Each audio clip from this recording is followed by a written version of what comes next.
I never expected that at 64, I would have to fight for my life against my own son. My name is Katherine Anderson, and this is my story. Follow along until the end and let me know what city you're watching from in the comments. It all started on a crisp autumn morning when my son Kyle showed up at my doorstep unannounced. I was surprised to see him. His visits had become increasingly rare over the past year. He stood there with a wide smile I hadn't seen in ages, clutching a gold-trimmed envelope in his hands. "Mom!" he exclaimed, embracing me with unusual enthusiasm. "I have something amazing for you." I invited him in, of course. My small ranch-style home in Chicago wasn't fancy, but it was clean and comfortable, paid for with decades of hard work after my husband Thomas died when Kyle was just 12. I'd worked double shifts as a hospital administrator to send Kyle to the best schools, sacrificing vacations, new clothes, and any luxury for myself.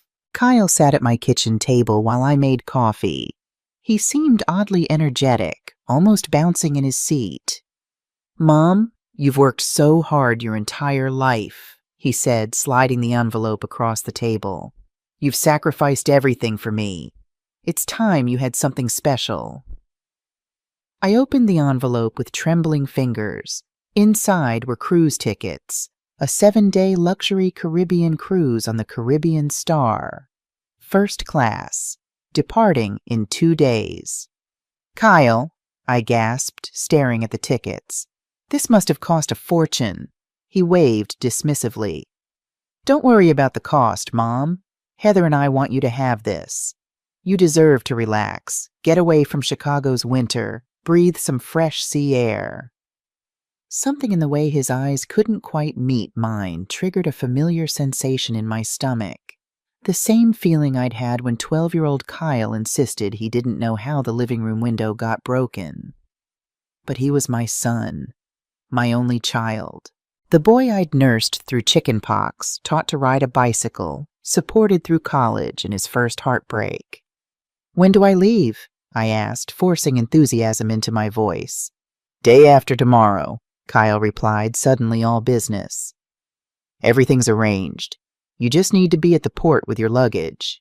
Heather took care of all the details." That night, as I packed my suitcase, I couldn't shake a sense of unease. Kyle and Heather had been distant lately. Their visits had dwindled from weekly to monthly to hardly ever. Phone calls were brief and hurried. And now this lavish gift out of nowhere? I told myself I was being paranoid. Maybe Kyle had finally recognized all I'd done for him. Maybe Heather, after 5 years of cold politeness, had warmed to the idea of having a closer relationship with her mother-in-law. I packed my nicest clothes.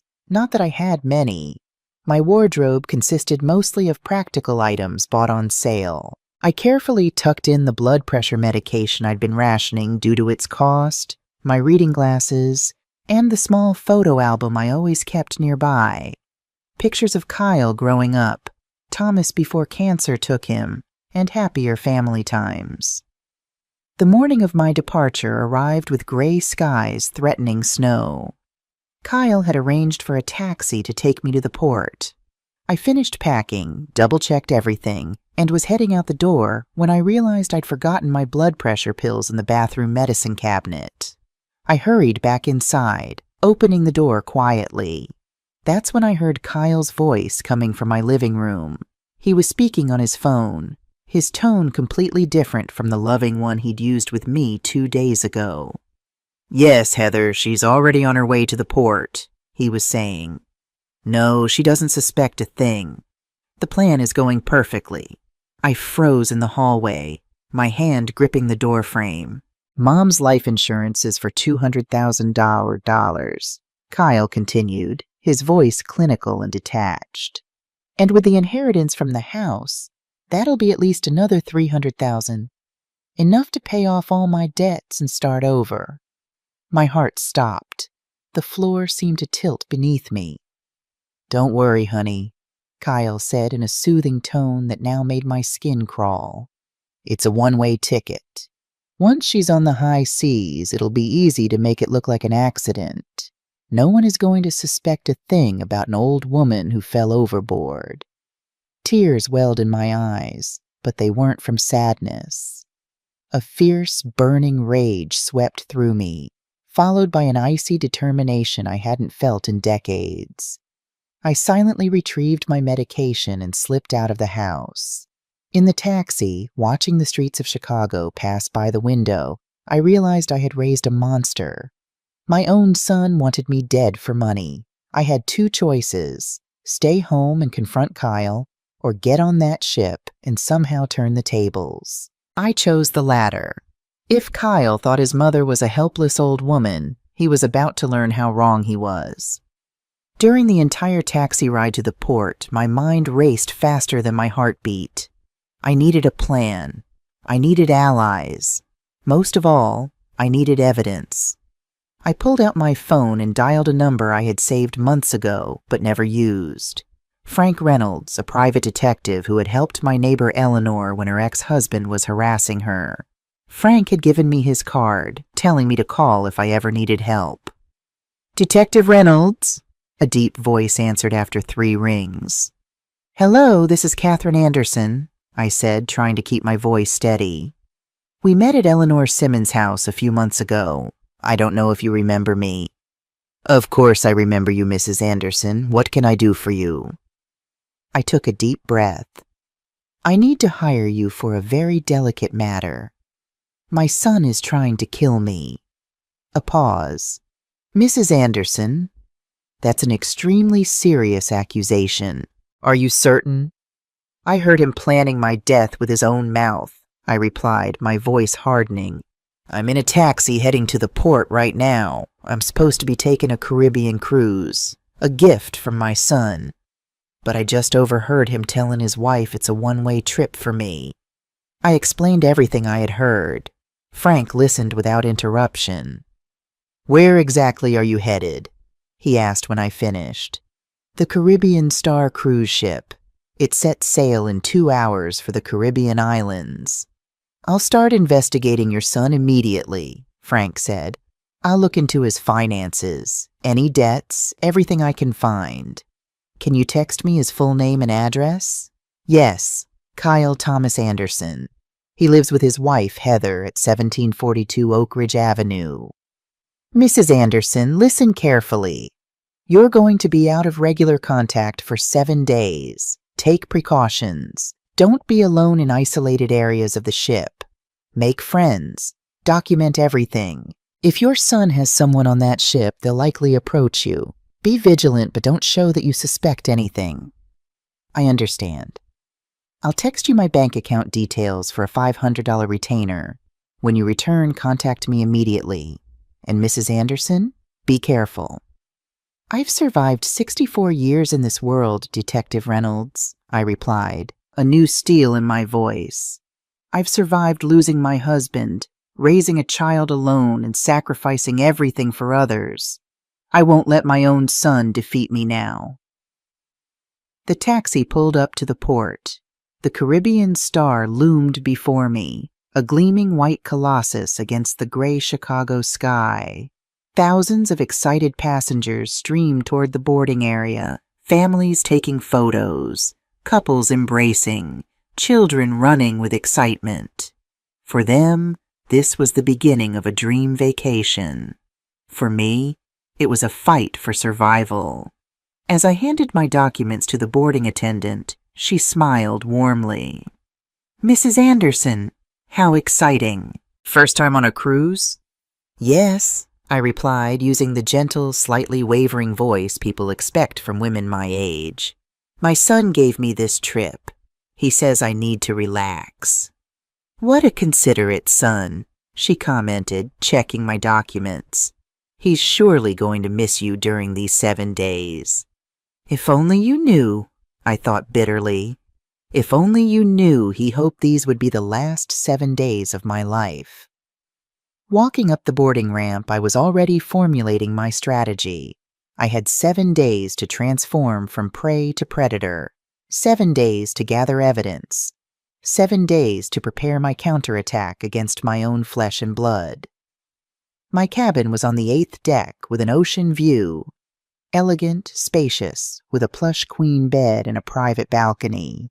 Kyle had paid for the best, probably thinking it would be easier to make someone disappear from a private balcony than from an interior room. I set my suitcase on the bed and took a moment to compose myself. The shock of Kyle's betrayal was still reverberating through me, threatening to overwhelm my determination. I sat on the edge of the bed, hands trembling, and allowed myself 5 minutes to feel the pain.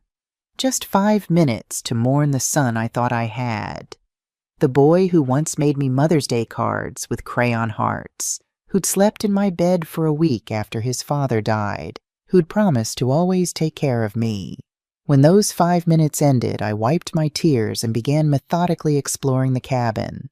I checked the lock on the balcony door, secure but not impossible to open from outside. I examined the main door, standard hotel-style lock with a deadbolt. I rummaged through the closet and found an unused doorstop, which I placed under the main door when inside. Next, I needed to explore the ship. If someone was going to try to harm me, I needed to know every escape route, every security camera, every public area where I'd be safer. The Caribbean Star was truly a floating city. 15 decks, multiple restaurants, casinos, shops, a theater, several swimming pools, even a rock-climbing wall. I walked each deck systematically, noting the locations of security stations, medical facilities, and staff-only areas. Most importantly, I observed the security cameras. They were everywhere in public spaces, but as I suspected, not on private balconies or in certain isolated areas like equipment storage zones. By late afternoon, I had created a mental map of the ship. I returned to my cabin to freshen up before dinner, making sure to wedge the doorstop under the door while inside.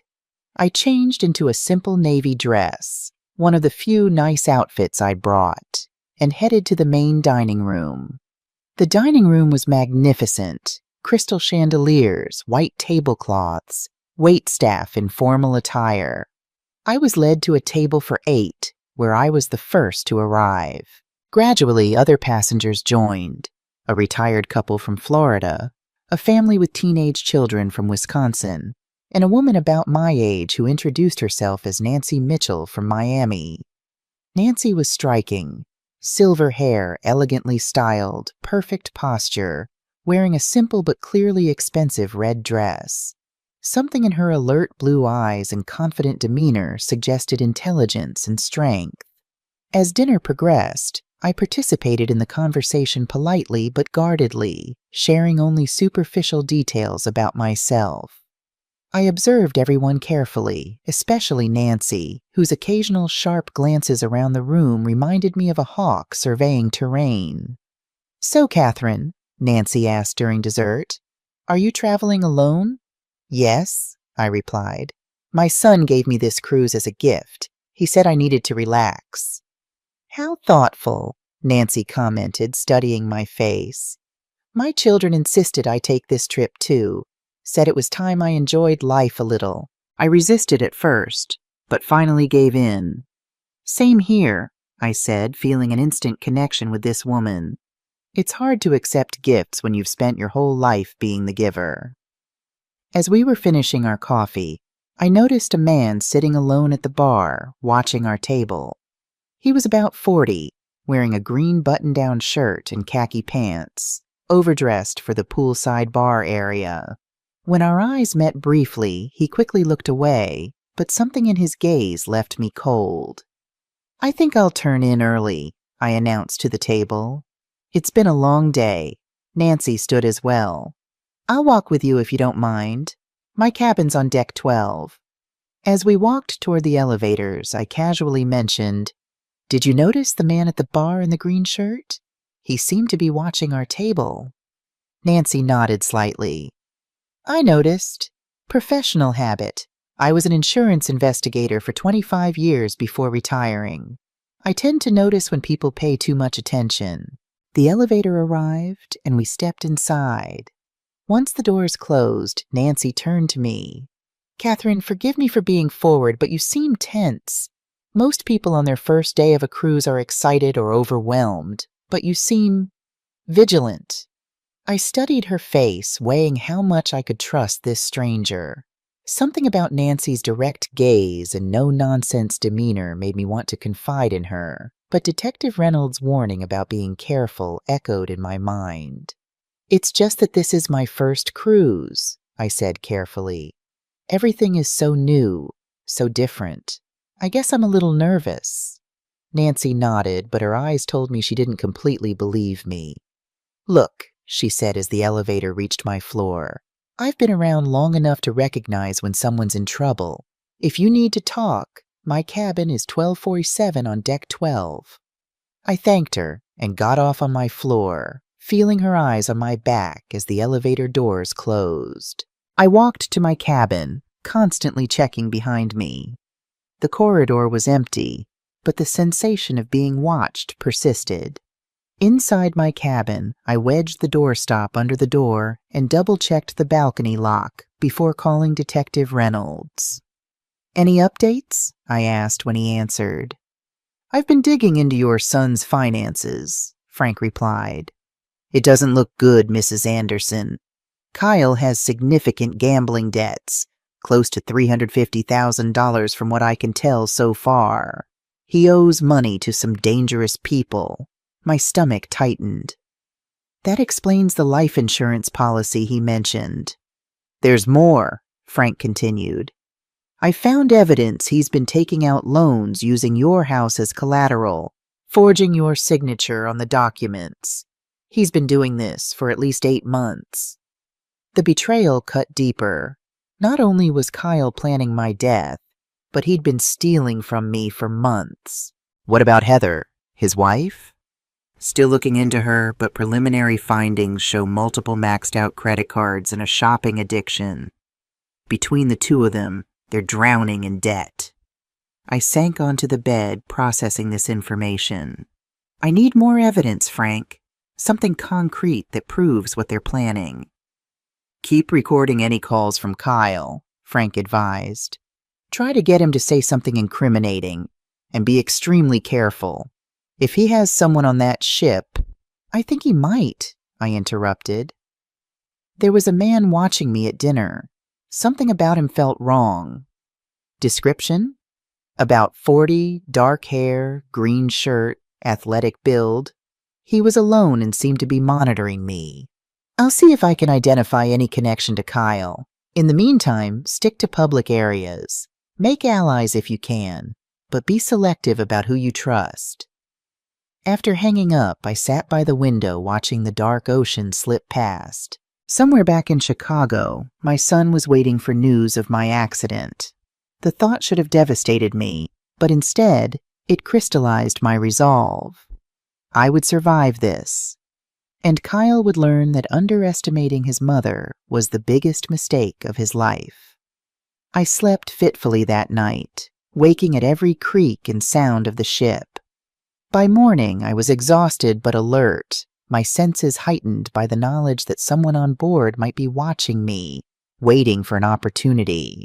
I decided to have breakfast in my cabin, ordering room service rather than venturing to the crowded buffet. While I ate, I reviewed what I knew. Kyle wanted me dead for my life insurance and house. He had massive gambling debts. He likely had an accomplice on the ship, and I had 7 days to gather evidence before returning to Chicago. After breakfast, I ventured out, heading to the ship's library where I knew there would be computers with internet access. The connection was limited and expensive, but I could send quick messages. I sat at one of the terminals and composed a brief email to Detective Reynolds. "Investigating further today. Focus on Kyle's gambling contacts, possible connection to the man on ship. We'll be careful." As I was finishing, I noticed Nancy from dinner entering the library. She spotted me and approached, looking fresh and poised in white slacks and a blue blouse. "Good morning, Catherine," she said, taking the seat beside me. "I hope you slept well." As well as can be expected on a moving ship, I replied. Nancy leaned closer, lowering her voice. Catherine, may I be direct? I spent 25 years investigating insurance fraud, and I recognize someone in potential danger when I see them. You're not just nervous about your first cruise, are you? I studied her face, considering my options. Frank had warned me to be careful about whom I trusted, but I needed allies, and Nancy's background as an insurance investigator could be invaluable. Can we talk somewhere more private? I asked. We found a quiet corner in one of the ship's lounges, well within view of security cameras, but away from other passengers. I decided to test Nancy by revealing just a portion of the truth. Nancy, I overheard something disturbing before boarding this cruise, I began. My son Kyle gave me this trip as a gift, but when I went back home to get medication, I'd forgotten. I heard him on the phone with his wife. He said something about this being a one-way trip for me. I watched her reaction closely. Nancy's eyes narrowed, her posture subtly shifting to alert attention.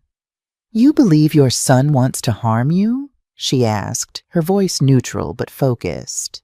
I heard him mention my life insurance policy and the inheritance he'd get from my house, I said.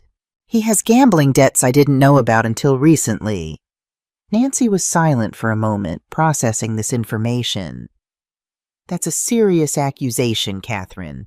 Have you contacted authorities? I hired a private detective before boarding, but what can the police do? They can't arrest someone for a conversation I overheard, especially when that person wasn't explicitly saying they planned to kill me. Nancy nodded thoughtfully. And you still boarded the ship? Why not just stay home? Because I need evidence, I replied. If I confront Kyle with just my word against his, he'll deny everything. I need proof of what he's planning. Before Nancy could respond, I noticed the man in the green shirt from last night entering the lounge. Today he wore a blue polo, but it was unmistakably the same person. He glanced our way, then quickly turned toward the bar. I tilted my head slightly in his direction. That's the man I mentioned was watching our table last night. Nancy didn't turn to look. Instead, she casually repositioned herself to see the bar in her peripheral vision. I see him. Has he approached you yet? No, but he seems to be wherever I am. Just then, a young couple approached our seating area, looking for places to sit. Nancy and I fell silent as they settled nearby, our conversation effectively halted by their presence. Let's take a walk on the promenade deck, Nancy suggested, standing. The fresh air would do us good. As we walked toward the exit, I noticed the man in the blue polo subtly shift as if to follow.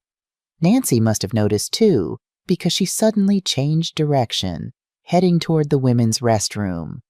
We entered, and Nancy immediately checked under the stall doors to ensure we were alone.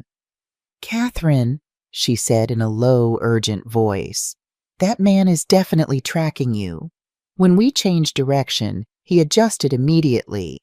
That's not coincidental behavior. A chill ran down my spine despite the warm bathroom. What should we do? First, we need to confirm he's actually following you, not me or someone else, Nancy said, her professional demeanor taking over. Second, we need to know who he is and who he's working for, though I suspect we both already know the answer to that. Nancy's belief in my story, without question or hesitation, sparked something in me. For the first time since overhearing Kyle's conversation, I felt less alone. How do we do that? I asked. We split up, Nancy replied. I'll leave first and go to the casino. You wait 5 minutes, then head to the pool deck. If he follows you rather than me, we'll have our first confirmation. The plan worked perfectly. After Nancy left, I waited several minutes, then made my way to the pool deck. Finding a lounge chair with good visibility, I pretended to settle in for sunbathing. Within 10 minutes, the man in the blue polo appeared, selecting a chair with a clear view of me but far enough away to not seem obvious. I texted Nancy, "Pool deck." He followed me. She replied almost immediately. On my way. Don't acknowledge me when I arrive. 20 minutes later, Nancy appeared in a wide-brimmed sun hat and sunglasses, taking a chair on the opposite side of the pool. She appeared to be reading a novel, but I knew she was observing our mysterious follower. After about an hour of this surveillance dance, I gathered my things and headed toward the buffet for lunch. As expected, the man in the blue polo waited a few minutes, then followed. I selected a table with a clear view of the entrance and was halfway through my meal when Nancy slid into the seat across from me.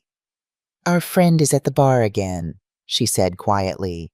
I took a photo of him with my phone and sent it to a former colleague who can run facial recognition. If he has any kind of record, we'll know soon. Thank you, I said, genuinely moved by her help. Why are you doing this for me? We just met. Nancy's expression softened slightly. Let's just say I've seen what desperate people can do for money. I've investigated too many cases where family members tried to eliminate their burdens for inheritance or insurance payouts. She paused. Besides, my husband died because his business partner wanted the insurance money. I know what it's like to be targeted by someone you trusted. That revelation created an instant bond between us. Nancy wasn't just helping out of professional curiosity.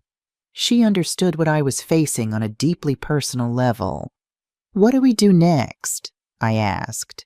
We gather evidence, Nancy replied, her eyes hardening with determination. And we set a trap.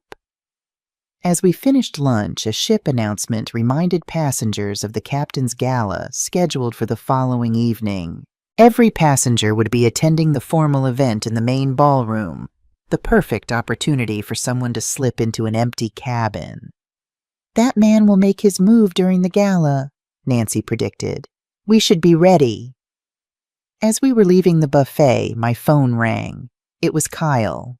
Nancy's eyes widened and she whispered, Answer it, but act normal. I'll record the conversation.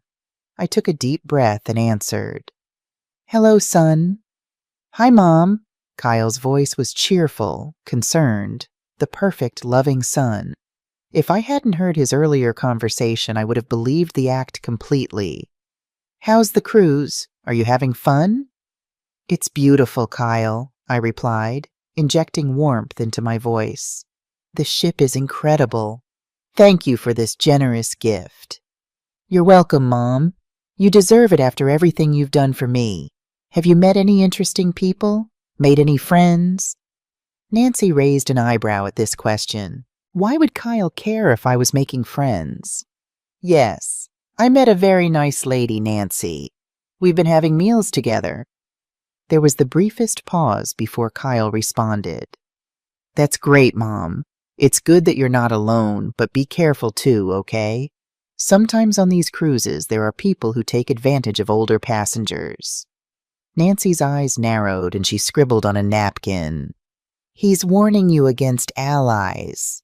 Don't worry, son, I said, I'm being very cautious. But tell me, how are things at home?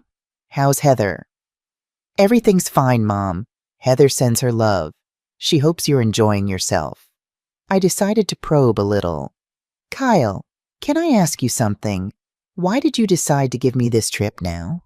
It was so unexpected. Another pause. Well, Heather and I have been talking about you lately. We realized how tired and stressed you seemed and thought you needed to get away for a while, to completely disconnect. Completely disconnect, I repeated, looking at Nancy. Yes, I suppose sometimes that's necessary. Exactly, Mom. Sometimes you need to step away from everything, don't you think? I guess so. Kyle, I was wondering, do you have copies of my return tickets? I only seem to have the boarding passes for the cruise itself. The silence that followed was telling. It stretched so long I thought the call might have dropped.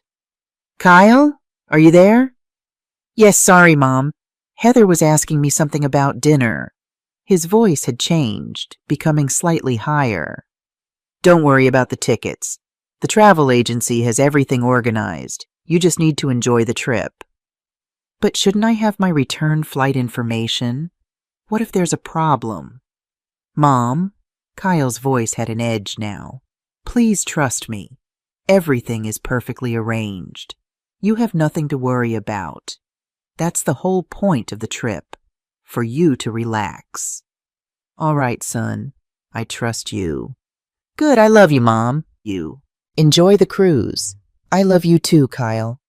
When I hung up, Nancy stopped her recording and looked at me with grim confirmation.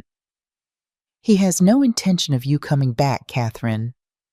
I need to check something, I said, standing abruptly. The cruise office should have my complete travel itinerary. We went directly to the passenger services desk on deck 3, where a young woman named Sarah greeted us warmly. How can I help you ladies today? I need to verify my travel arrangements, I explained. My name is Catherine Anderson, cabin 847. Sarah typed on her computer, then frowned slightly. Mrs. Anderson, I see you have a reservation for the 7-day Caribbean cruise, but...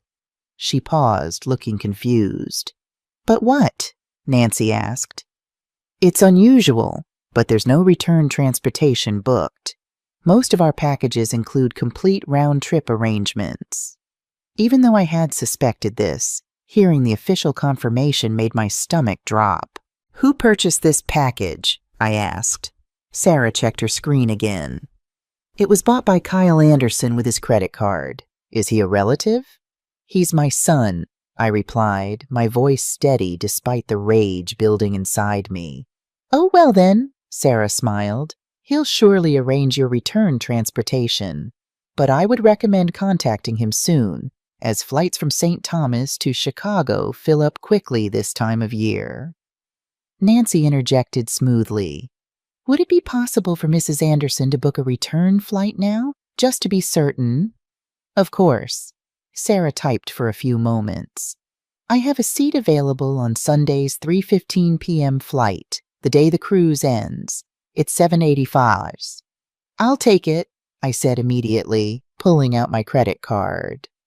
While Sarah processed the transaction, Nancy whispered, That's our first solid piece of evidence. Kyle deliberately purchased a one-way trip. With my return flight secured, we left the cruise office and found a quiet spot on the promenade deck to talk. We need to identify that man who's following you, Nancy said. And we need to understand exactly what he's planning. My phone buzzed with a text from Detective Reynolds. Found connection between Kyle and a Richard Blackwood, former military, now works security for a gambling operation Kyle owes money to. Photo attached. I opened the attachment. It was the man in the blue polo. Nancy, I said, showing her the phone. His name is Richard Blackwood. He works for the people Kyle owes gambling debts to. Nancy's eyes hardened. This just got more dangerous, Catherine. These aren't amateurs. They're professionals who know how to make accidents look convincing. As if on cue, my phone buzzed with a text from Kyle. Hope you're enjoying your day, Mom. Make sure to check out the upper decks. The views are amazing. Nancy read the message over my shoulder. He's steering you toward the railings. I replied to Kyle.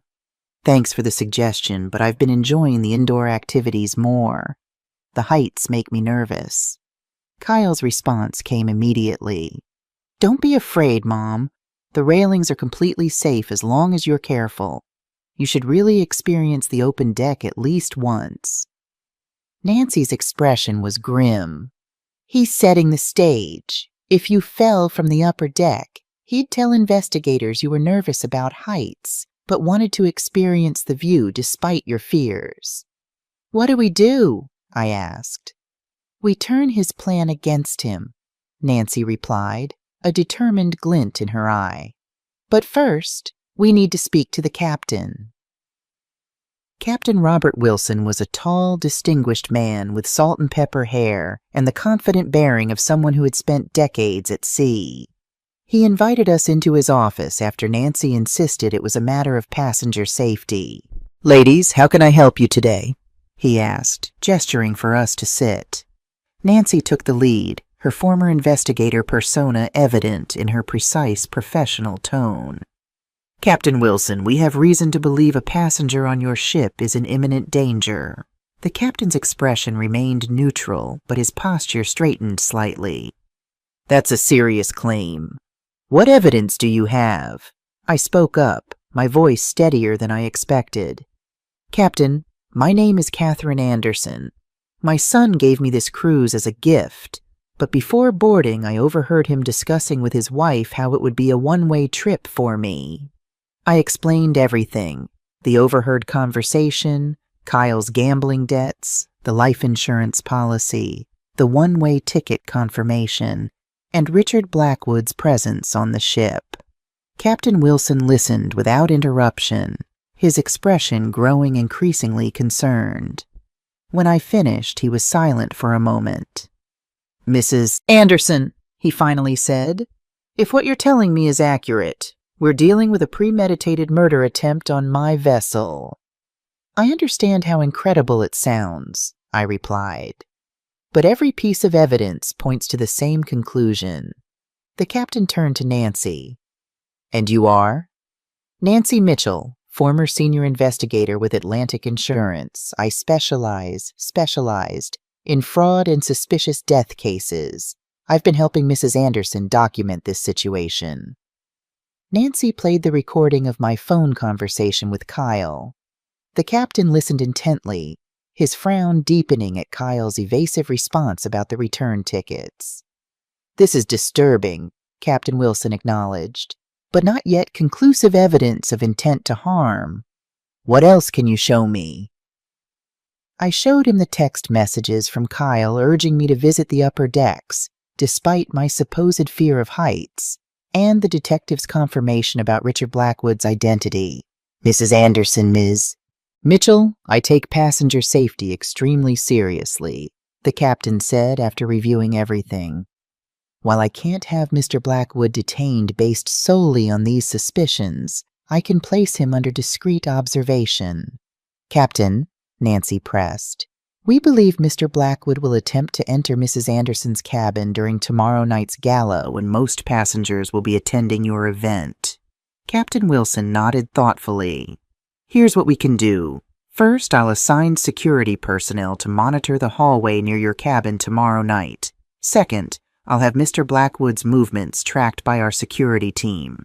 Third, I'll provide you with a panic button that connects directly to our security office." "Thank you, Captain," I said gratefully. "I should warn you," he added, "that if Mr. Blackwood does attempt anything, we'll need indisputable evidence to take action. Accusations of attempted murder are extremely serious." "We understand," Nancy replied. "We're not looking for confrontation, just protection and documentation." As we left the captain's office, I felt a strange mixture of fear and relief. Fear because the danger was real and confirmed, but relief because I was no longer facing it alone. Nancy and I spent the rest of the afternoon formulating our plan for the gala. We decided I would attend as expected, wearing a distinctive emerald green dress so I would be easily visible. I would stay for approximately 2 hours, then announce loudly enough for anyone nearby to hear that I was returning to my cabin to rest. Instead of going to my cabin, however, I would go to Nancy's suite on Deck 12. Meanwhile, ship security would be monitoring my cabin, ready to intervene if Richard attempted to enter. That evening, my phone rang again. This time it was Heather, the first time she had called me directly in months. Nancy quickly set up to record the call as I answered.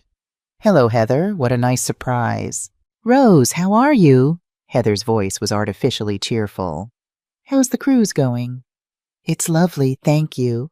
The ship is beautiful." "That's wonderful. Kyle told me you spoke yesterday and that you're having a great time. We're so relieved to hear that." I decided to test her, just as I had with Kyle. "Actually, Heather, I have a question. Yesterday I went to the cruise office and they told me I don't have a return ticket. Do you know anything about that?" The pause that followed spoke volumes. "Oh, how strange," Heather finally replied, her voice higher than normal. Kyle handled all the details. There must be some system error. But don't worry, we'll take care of it. Actually, I already purchased my own return ticket just to be safe. Another telling pause. You bought your own ticket? You didn't need to do that, Catherine. We were going to handle it. I was worried about getting stranded in the Caribbean with no way home, I said innocently. Of course, I understand completely, Heather replied quickly. Well, enjoy the rest of your cruise. We'll see you when you get back. Heather, before you hang up, can I ask why you and Kyle decided to give me this trip? He mentioned you had been discussing me, but didn't explain what motivated such a generous gift. Well, it's just that, Heather stammered slightly. Lately we've noticed how tired you seem, Catherine, how stressed, and we thought you needed a long break. A long break? Yes. Get away from it all for a while. Sometimes you need to completely disconnect from daily life.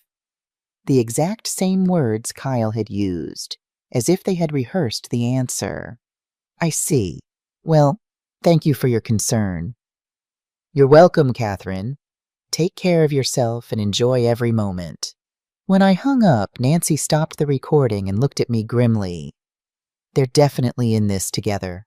The way she reacted when you said you purchased your return ticket, it's as if you threw a wrench in their plans. It's still hard to believe, I said, sitting heavily on Nancy's sofa. My own son and his wife planning my death so methodically. Nancy placed a comforting hand on my shoulder. Catherine, in my 25 years as an investigator, I saw many cases like this. People can rationalize the most horrible actions when money is involved. They convince themselves they're not really doing anything wrong, that the victim is old, has lived their life, or would want to help them.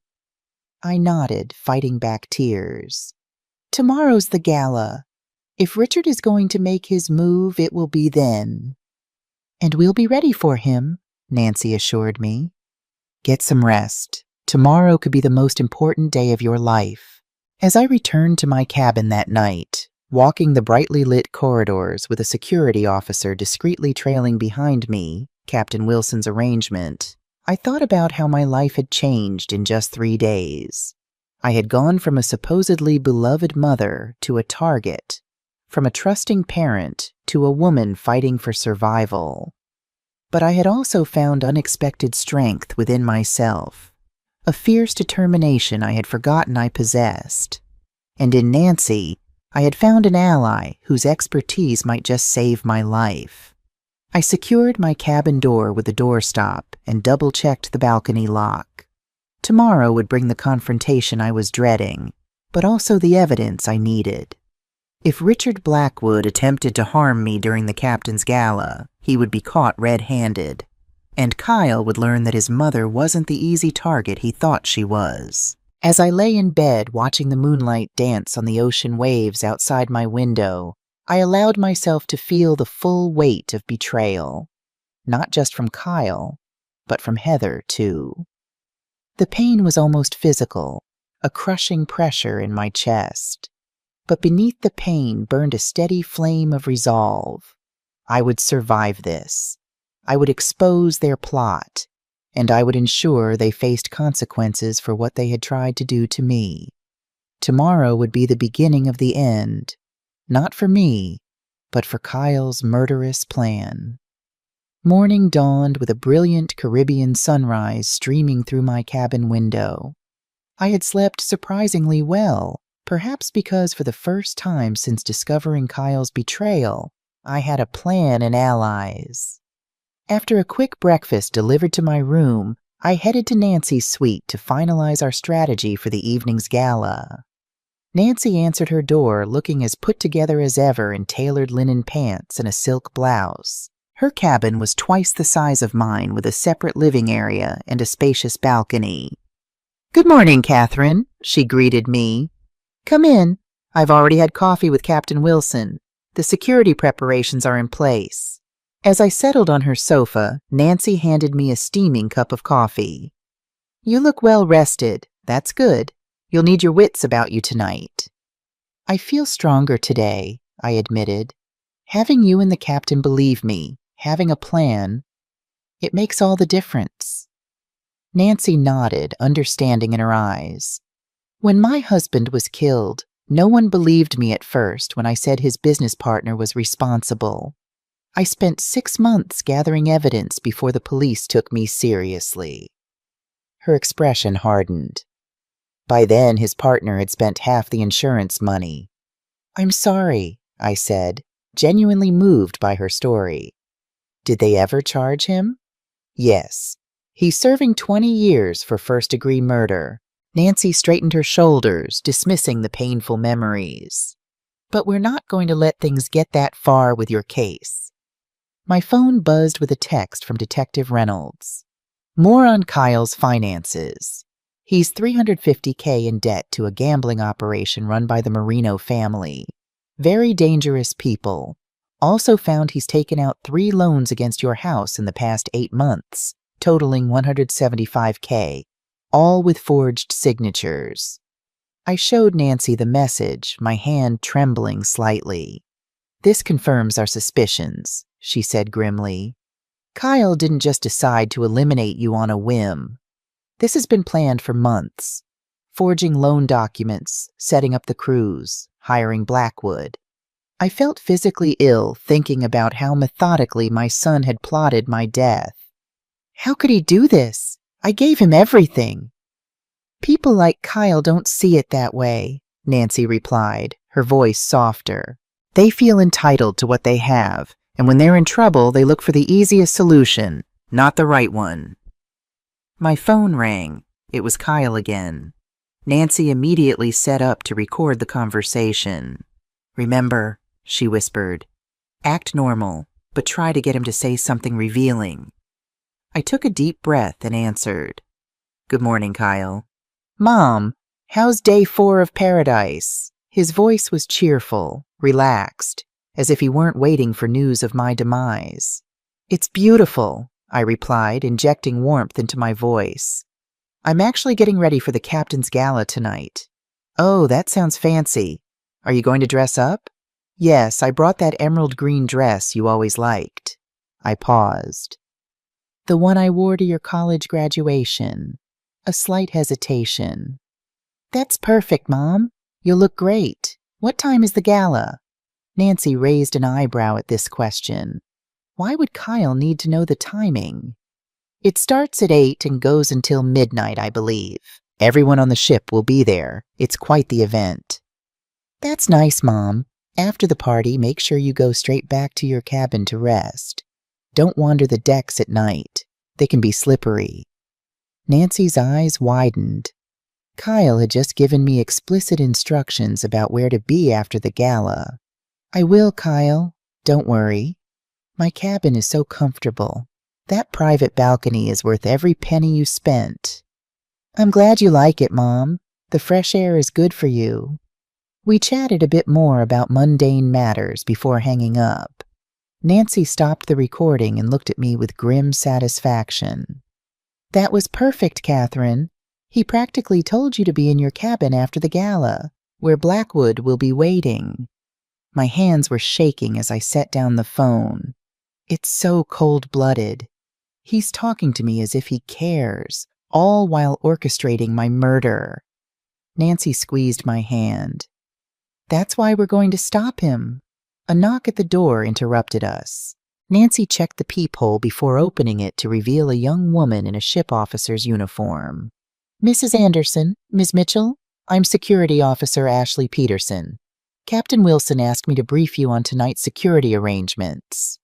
Ashley was in her early 30s with short brown hair and alert eyes that missed nothing as she scanned the room. She pulled out a tablet and showed us a deck plan of the ship. We'll have 2 plainclothes officers positioned here and here, she indicated points near my cabin. 3 security cameras have been repositioned to cover the hallway and your cabin door. I'll be in the security office monitoring the feeds in real time. What about inside my cabin? I asked. If Blackwood gets in before we can stop him, we can't legally place cameras inside passenger cabins, Ashley explained. But we've installed a silent alarm on your balcony door and main entrance. The moment either is opened after 8 p.m., we'll know. Nancy frowned. That still gives Blackwood time to harm Mrs. Anderson if he gets inside before we can respond.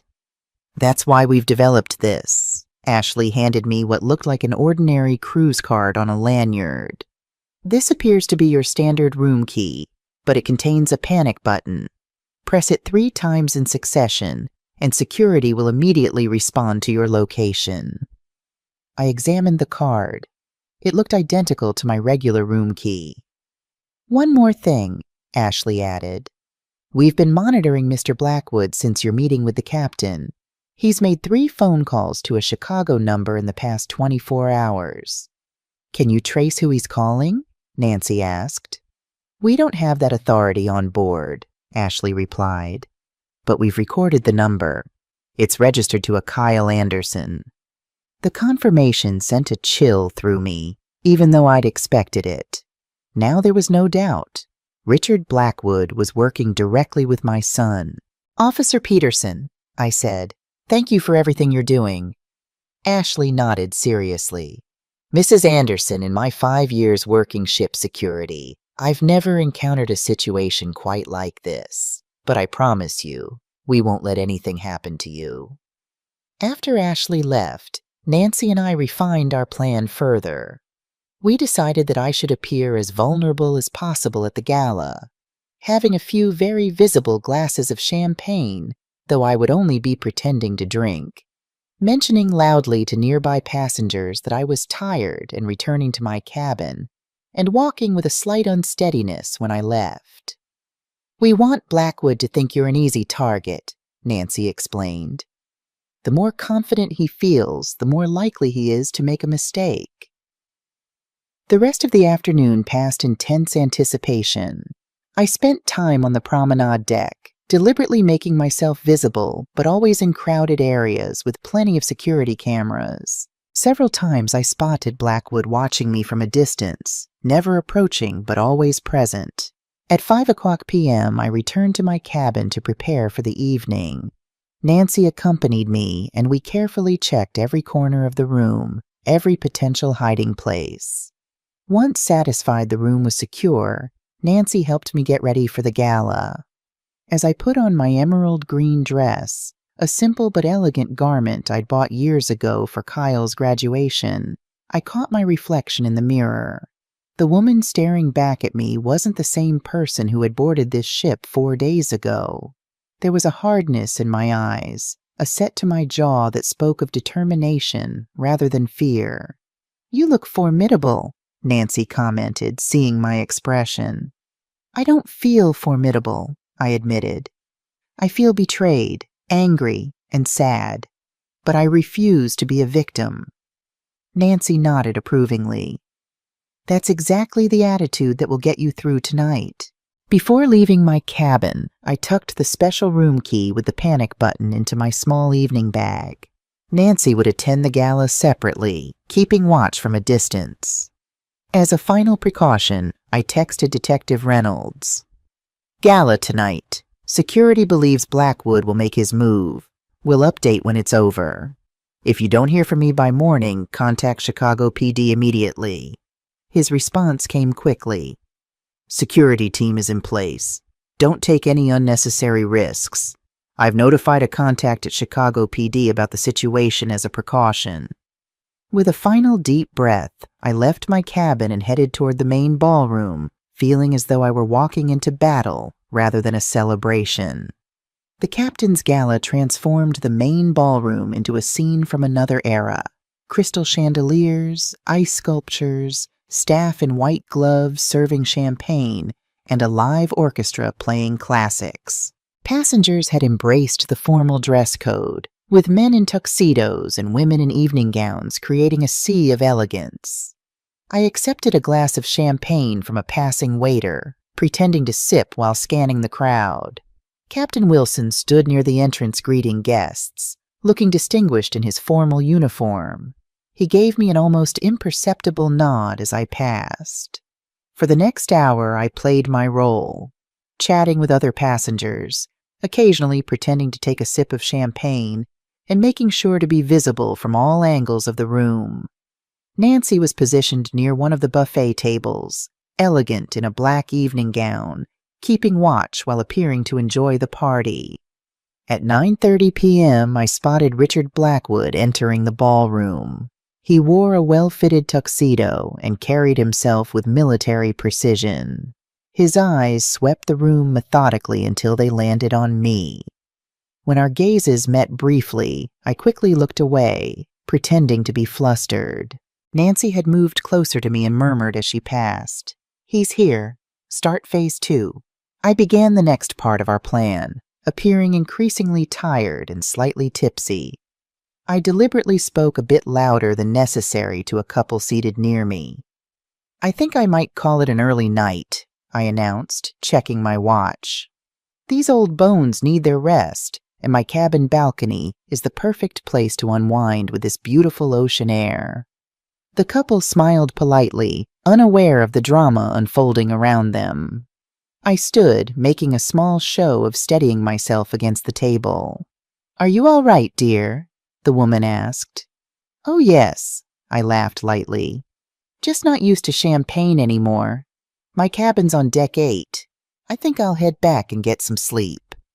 From the corner of my eye, I saw Blackwood shift, listening to my conversation while pretending to check his phone.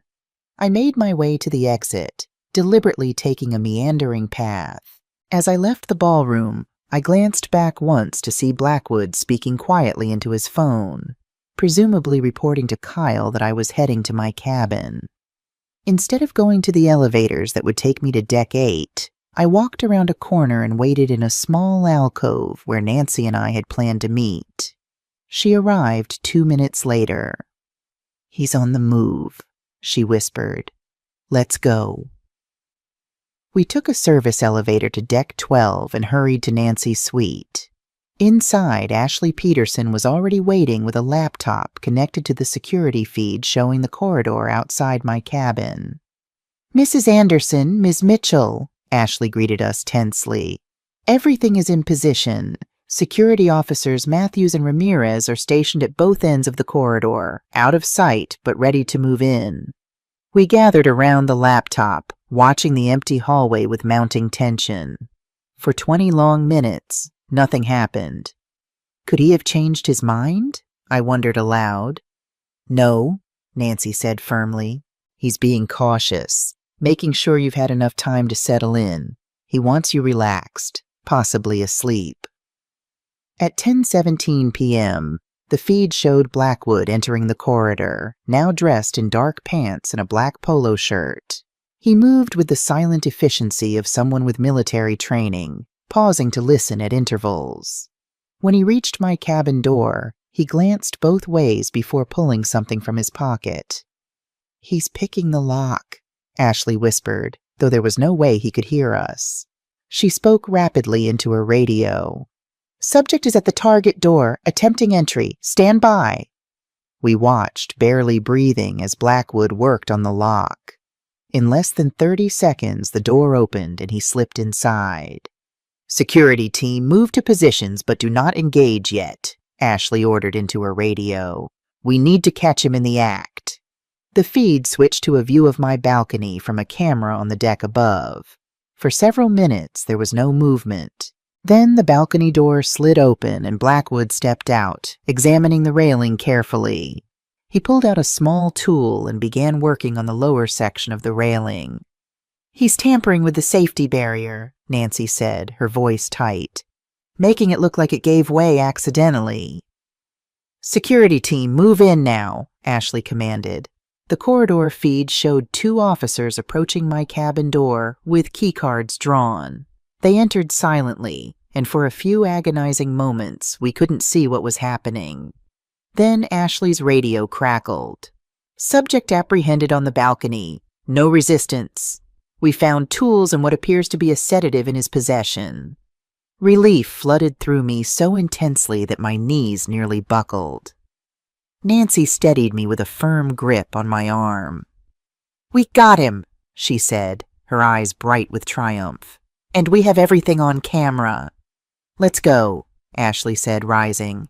"The captain will want to speak with you immediately." We hurried to the security office on Deck 2, where Captain Wilson was waiting.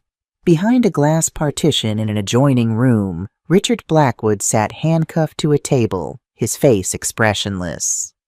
"Mrs. Anderson," the captain greeted me gravely, "we've apprehended Mr. Blackwood with clear evidence of his intentions. We found these in his possession." He gestured to a table where several items were displayed: lock-picking tools, a syringe containing a clear liquid, a small bottle labeled as a muscle relaxant, and a cell phone. "The security team caught him in the act of tampering with your balcony railing," Captain Wilson continued. "Combined with the sedative he was carrying, his intentions seem clear: drug you and stage an accident." "Have you checked his phone?" Nancy asked. "We're just about to. As a cruise ship, we have limited authority, but threats to passenger safety fall clearly within our jurisdiction." A security officer connected Blackwood's phone to a computer and began scrolling through messages. My breath caught as a conversation with Kyle appeared on screen. "Wait until after the gala. Make sure she's in her cabin. The balcony is the cleanest way. No signs of struggle. Make it look like an accident. She was old, had too much to drink, lost her balance." Kyle's instructions were cold, methodical, and utterly damning. "I believe this constitutes sufficient evidence," Captain Wilson said quietly. "Mr. Blackwood will remain in our brig until we reach port, at which point he'll be handed over to authorities.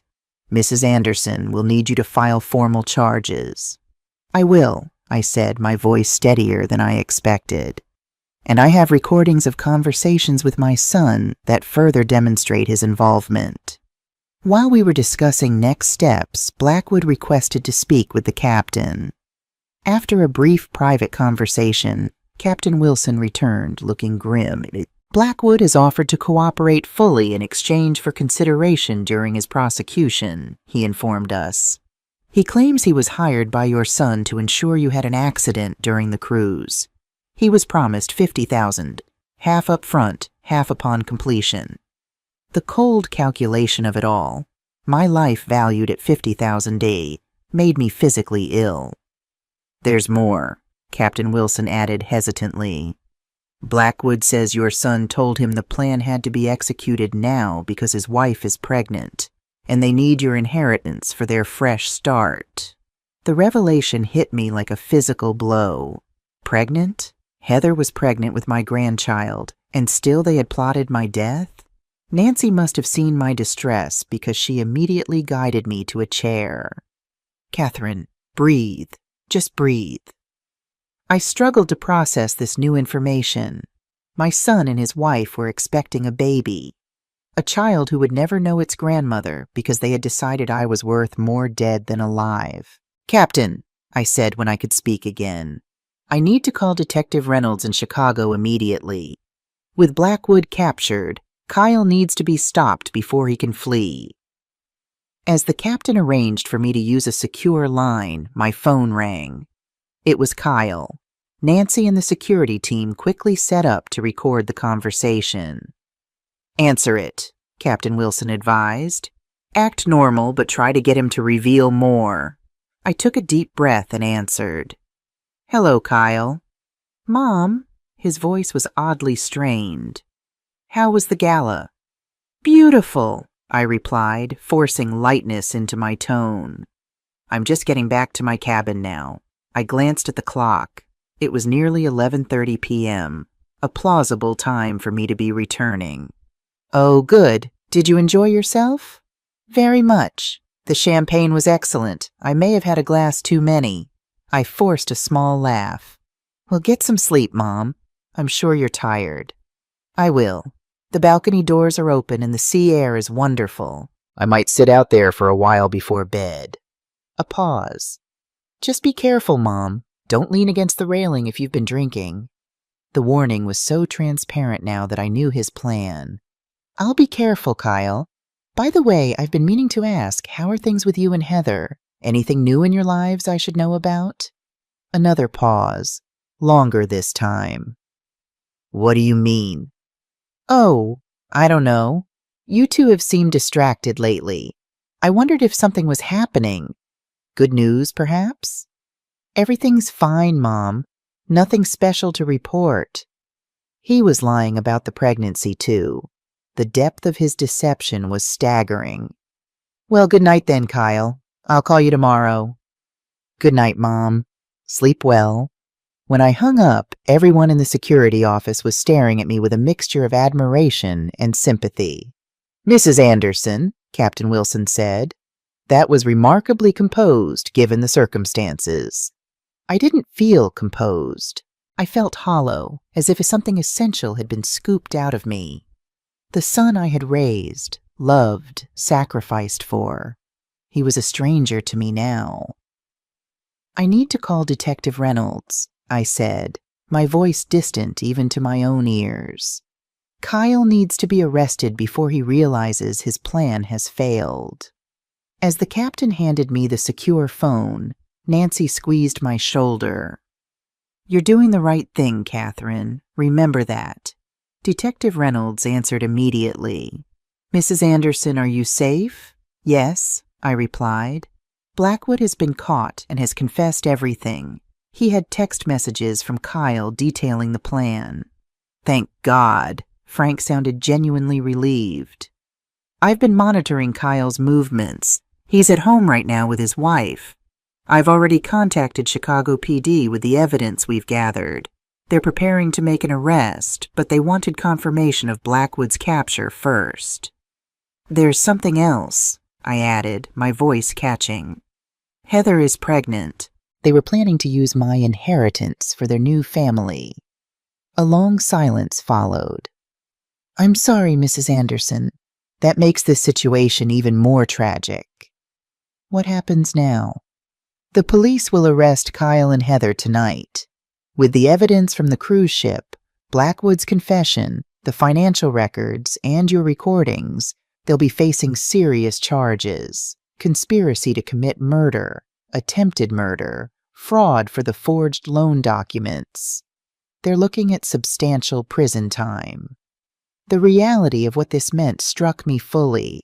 My son would go to prison. My grandchild would be born while both parents were incarcerated. The family I had sacrificed everything for would be irreparably broken. But the alternative, my death, was unthinkable. Do what needs to be done, I said finally. I'll be back in Chicago in 3 days. After finishing with Detective Reynolds, I turned to Captain Wilson. Thank you for believing me and for your help in catching Blackwood. Mrs. Anderson, he replied solemnly, in my 30 years at sea, I've learned to trust my instincts about people. When you and Ms. Mitchell came to me with your concerns, I saw a woman fighting for her life, not someone making wild accusations. I'm just glad we were able to prevent a tragedy. None. As Nancy and I left the security office, the exhaustion of the evening finally caught up with me. My legs felt weak, and my mind was foggy with emotional overload. Come stay in my suite tonight, Nancy offered. You shouldn't be alone, and I don't think you should return to that cabin. I nodded gratefully, unable to form words. As we rode the elevator to Deck 12, I leaned against the wall, suddenly feeling every one of my 64 years. In Nancy's suite, she poured me a real glass of brandy, not the pretend champagne from earlier, and sat beside me on the sofa. I know this feels like the end of something, she said gently, but it's also a beginning. You've discovered strength in yourself that you probably forgot you had. My son tried to kill me, I whispered, the words still impossible to fully comprehend. And now he'll go to prison.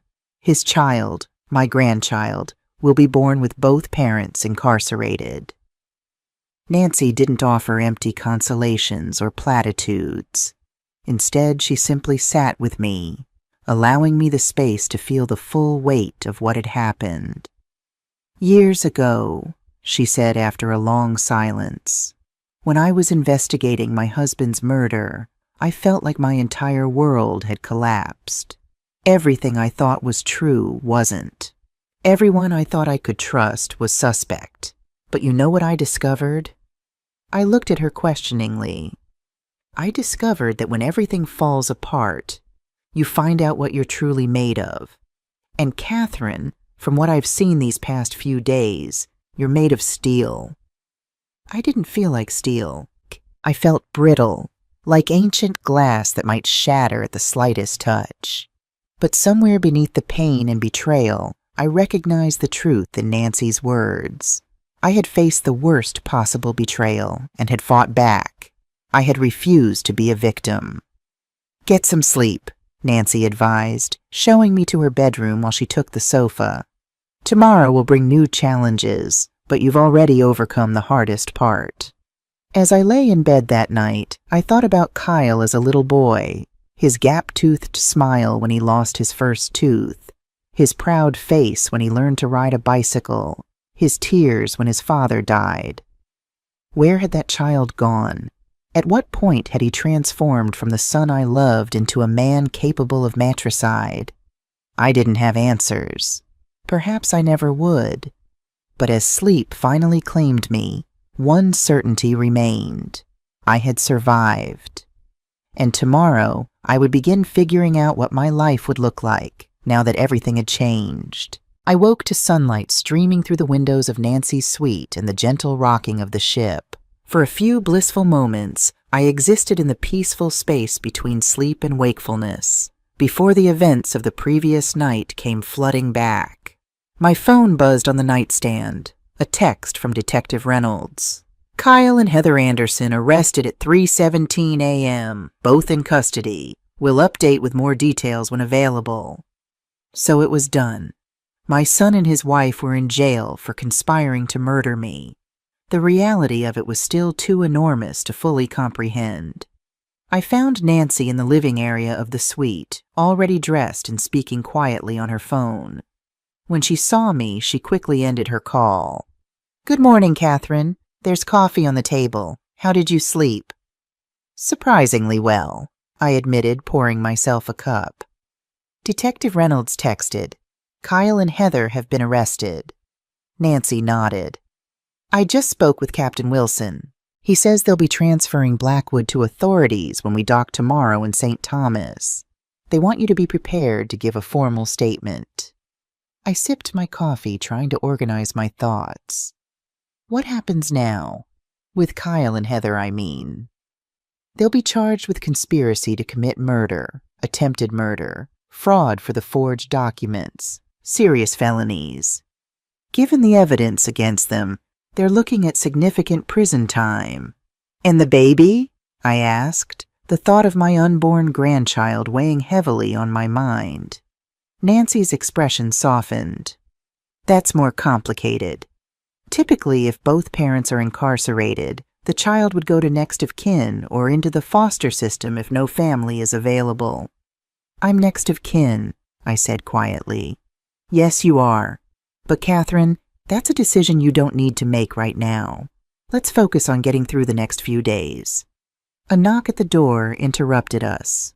Nancy checked the peephole before opening it to reveal Officer Ashley Peterson. "Mrs. Anderson, Miss Mitchell," she greeted us. "Captain Wilson asked me to inform you that Mr. Blackwood is requesting to speak with Mrs. Anderson." I set down my coffee cup with a shaking hand. Why would he want to speak with me? He didn't say. "The captain wanted me to assure you that you're under no obligation to meet with him. This is entirely your choice." I considered for a moment.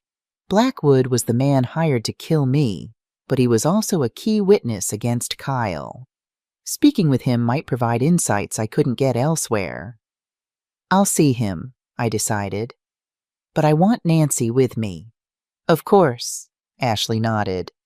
"And I'll be present as well." 30 minutes later, we were led to a secure room adjacent to the ship's brig.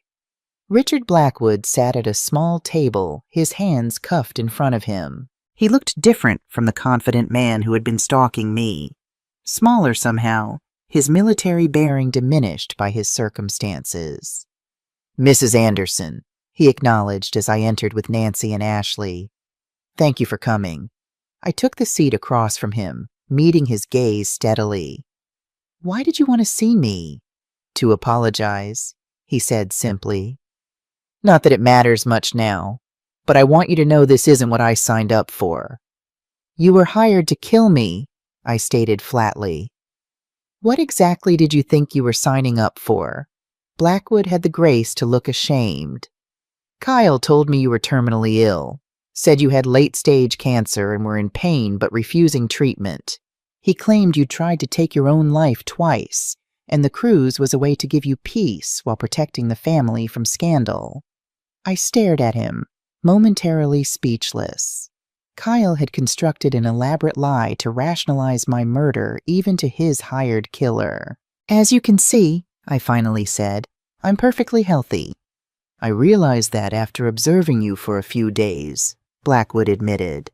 "But by then, I'd already taken half the payment. The Marino family doesn't allow refunds." "The gambling operation Kyle owes money to," I clarified. Blackwood nodded. "Kyle owes them over $300,000. They were getting impatient. When he approached them about solving a family problem, they connected him with me. I normally handle security for them, not this kind of work." "Yet you were willing to murder an innocent woman." "I'm not asking for forgiveness, Mrs. Anderson. Just telling you that your son is even more deceitful than you realize. He's manipulated everyone around him. His wife, me, the Marinos." "What about Heather?" I asked. "How involved was she?" "Completely. She was the one who suggested the cruise. Said it would be the perfect cover. Elderly woman, tragedy at sea, grieving family left behind." His expression darkened. "She's cold, that one. Colder than Kyle." I absorbed this. Another layer of betrayal to process. "The baby," I said suddenly. "Is Heather really pregnant?" Blackwood looked surprised. "Yes, about 4 months along from what I gathered. They talked about needing a fresh start for the baby. New identities, new location. The life insurance in your house were going to fund their disappearance after paying off the Marinos." So it was true. Somewhere in a Chicago jail cell, Heather was carrying my grandchild, a baby who would now be born into a nightmare not of its making. "Mr. Blackwood," I said, rising to my feet, "thank you for your honesty, belated though it may be. I hope you realize that nothing you've said changes what you tried to do." "I know," he replied quietly. "But Mrs. Anderson, watch your back even after Kyle and Heather are locked up. The Marino family doesn't like loose ends, and you're a significant loose end." A chill ran through me at his warning. I hadn't considered that the danger might extend beyond Kyle and his immediate plans. As we left the brig, Nancy looked concerned. "Catherine, we should take his warning seriously. These gambling operations are dangerous." "I'll speak with Detective Reynolds," I assured her. "He needs to know about this new threat."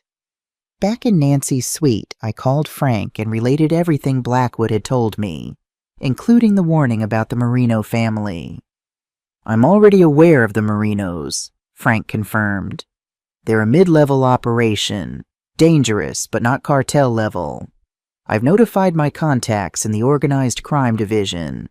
They've been wanting to build a case against the Marinos for years. Your situation might give them the opening they need." "What about Kyle and Heather? Have they said anything?" "Kyle is denying everything, claiming you're confused or imagining things. Heather, however, started talking the moment they separated them. She's trying to pin everything on Kyle, saying he coerced her into the plan." "And the pregnancy?"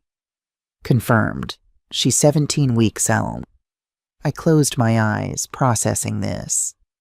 "Frank, what will happen to the baby?" A pause. "Eventually, the courts will determine custody. Given that both parents are likely facing lengthy prison terms, they'll look to family members first. As grandmother, you would have priority if you choose to pursue custody." The idea was overwhelming, raising my would-be murderer's child at 64. Yet the alternative, my grandchild in foster care, seemed equally unthinkable. "I need time to think about that," I said finally. "Of course. For now, focus on getting home safely. We can discuss next steps when you're back in Chicago." After hanging up, I turned to Nancy, who had been discreetly giving me privacy during the call. "Kyle is denying everything. Heather is blaming him for everything, and I have to decide whether to take custody of their child." Nancy sat beside me on the sofa. "Catherine, listen to me. You've shown incredible strength these past few days, but don't feel you need to make all these decisions immediately. Give yourself time to process what's happened." I nodded gratefully. "I just keep thinking, how did I miss the signs? How did I raise a son capable of this?" "You didn't miss anything," Nancy said firmly. "Some people make choices that have nothing to do with their upbringing. Kyle is responsible for his actions, not you." The rest of the day passed in a blur of preparations. Captain Wilson arranged for me to move to a new cabin for our final night on the ship, as mine was still considered part of the crime scene. I gave formal statements to the ship's security team and spoke with a representative from the FBI via satellite phone, as crimes committed in international waters fell under federal jurisdiction. By evening, I was emotionally and physically exhausted. Nancy suggested we have a quiet dinner in her suite rather than facing the crowded restaurants, and I gratefully accepted. As we ate, Nancy shared more about her life, her 30-year marriage to David before his murder, her career as an investigator, her 3 grown children and 5 grandchildren in Miami. "You should come visit when this is all over," she offered. "Florida is lovely in winter, and I have plenty of room." "I might take you up on that," I replied, surprised to find myself contemplating a future beyond the immediate crisis. "I've never been to Florida." "It would do you good," Nancy insisted. "New places, new experiences. They help put the past in perspective." Later that night, as I prepared for bed in my temporary cabin, my phone rang. It was an unknown number, but I answered cautiously. "Mrs. Anderson?" a female voice asked. "This is Judith Lambert, Heather's mother." I sat down heavily on the edge of the bed. "Mrs. Lambert, please call me Judith. Her voice broke. "I just learned what Heather and Kyle were planning. I'm so sorry, Catherine. So deeply, profoundly sorry." Her genuine distress touched me. Here was another mother whose child had betrayed everything she'd taught them. "Judith, you're not responsible for their actions," I said, echoing Nancy's earlier words to me. "I know, but still, I can't imagine what you must be feeling." She paused. "Catherine, I also learned about the baby. My grandchild. Our grandchild." "Yes," I acknowledged. "I wanted you to know that if you don't feel you can take custody when the time comes, Robert and I would raise the child. We're in our early 60s, still healthy and active." The offer surprised me. I hadn't considered that Heather's parents might want custody. "That's very generous," I said carefully. "To be honest, I haven't made any decisions yet. This has all been overwhelming." "Of course," Judith replied quickly. "I just wanted you to know there are options. Whatever happens with Kyle and Heather, this baby deserves a chance." After we hung up, I stared out the window at the moonlit ocean, thinking about Judith's call. The baby would have 2 sets of grandparents who wanted it, regardless of its parents' crimes. That, at least, was something positive in this nightmare. Tomorrow we would dock in St. Thomas. Richard Blackwood would be transferred to federal custody, and I would board my return flight to Chicago, the flight Kyle never intended for me to take. As I drifted off to sleep, I realized something surprising. Despite the pain, betrayal, and uncertainty, I was no longer afraid. Whatever came next, I would face it with the same determination that had kept me alive on this cruise. Kyle had underestimated me once. He wouldn't get the chance to do so again. The final morning on the Caribbean Star dawned clear and brilliant, the island of St. Thomas visible on the horizon as we approached port. I stood on the deck watching the lush green mountains grow larger, feeling a strange mix of relief and apprehension. The immediate danger had passed. Richard Blackwood was in custody, and Kyle and Heather were in jail awaiting arraignment. But returning to Chicago meant facing the aftermath. Legal proceedings, financial complications from Kyle's forgeries, decisions about my unborn grandchild, and the shattered remnants of what I'd thought was my family. Nancy joined me at the railing, her silver hair blowing in the gentle breeze.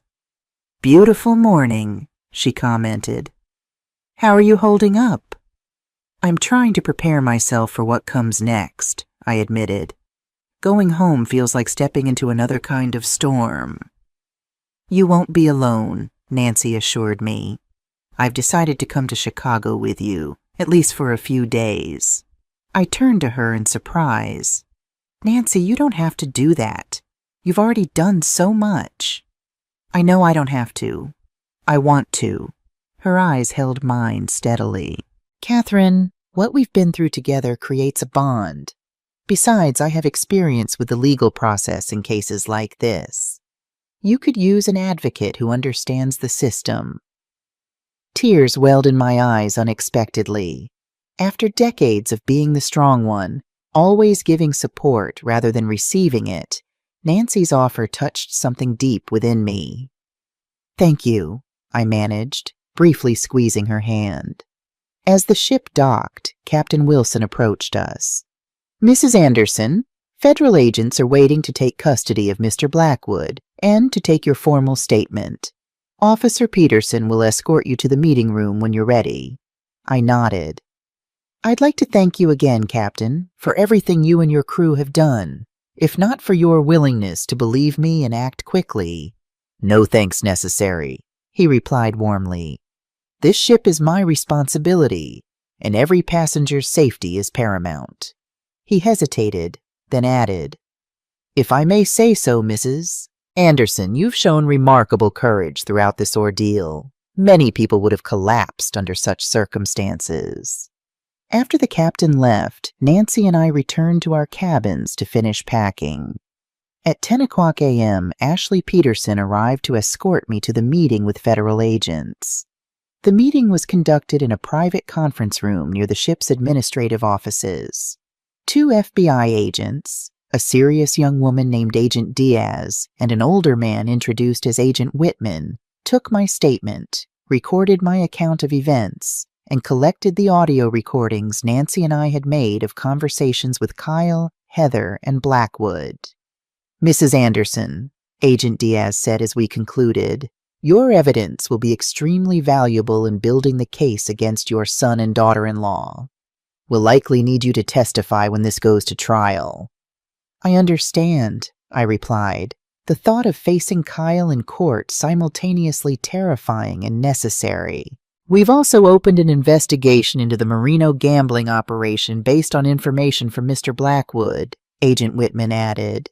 "Your cooperation could help bring down a dangerous criminal enterprise." "I'll help however I can," I assured them. As we prepared to disembark, I felt a growing anxiety about returning to the house where Kyle had plotted my death, to the city where he and Heather were now in custody, to the life that had been irreparably altered. "Are you sure you don't want to come to Miami with me first?" Nancy asked, sensing my unease. "You could take some time, regroup before facing everything in Chicago." I considered her offer seriously. A reprieve, a chance to catch my breath in a new environment, was tempting, but something in me needed to confront this head-on. "Thank you, but no. I need to go home to reclaim my life. Running away, even temporarily, feels like giving Kyle a victory he doesn't deserve." Nancy nodded, understanding in her eyes. "Then I'm coming with you, as I said." We disembarked together, pulling our luggage through the bustling port of Charlotte-Amalie. As we made our way toward the airport shuttle, I spotted Richard Blackwood being led away in handcuffs by federal agents. Our eyes met briefly across the distance. He gave me a slight nod, almost respectful, before being placed in a waiting vehicle. "There goes the man who was supposed to kill me," I murmured to Nancy. "And instead he's going to help put Kyle away," she replied. Life has a way of creating unexpected justice. The flight from St. Thomas to Chicago felt surreal. While other passengers chatted about their vacations and souvenirs, I was returning from a cruise where my own son had arranged for my murder. The contrast was almost too stark to comprehend.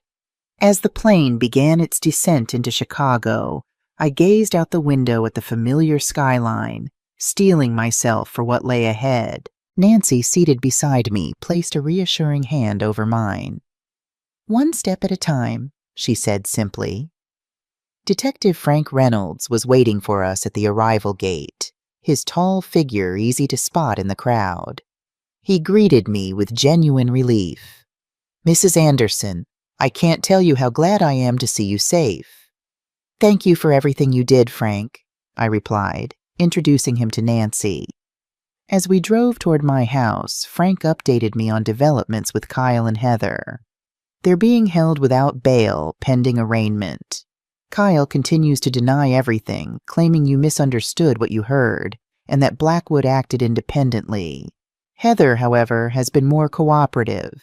She's offered to testify against Kyle in exchange for a reduced sentence. "She's trying to save herself," Nancy commented from the back seat. "Exactly," Frank agreed. "She's painting herself as a victim of Kyle's manipulation, claiming she went along with the plan out of fear. Do you think the prosecutor will accept her deal?" I asked. "Possibly. Her testimony would strengthen the case against Kyle, but with Blackwood's confession and the evidence we already have, it's not essential. The DA will make that call." As we turned onto my street, anxiety tightened my chest. The small ranch house I'd called home for 30 years came into view. The house Kyle had used as collateral for his secret loans. The house he had expected to inherit upon my death. Frank parked in the driveway and insisted on checking the house before Nancy and I entered.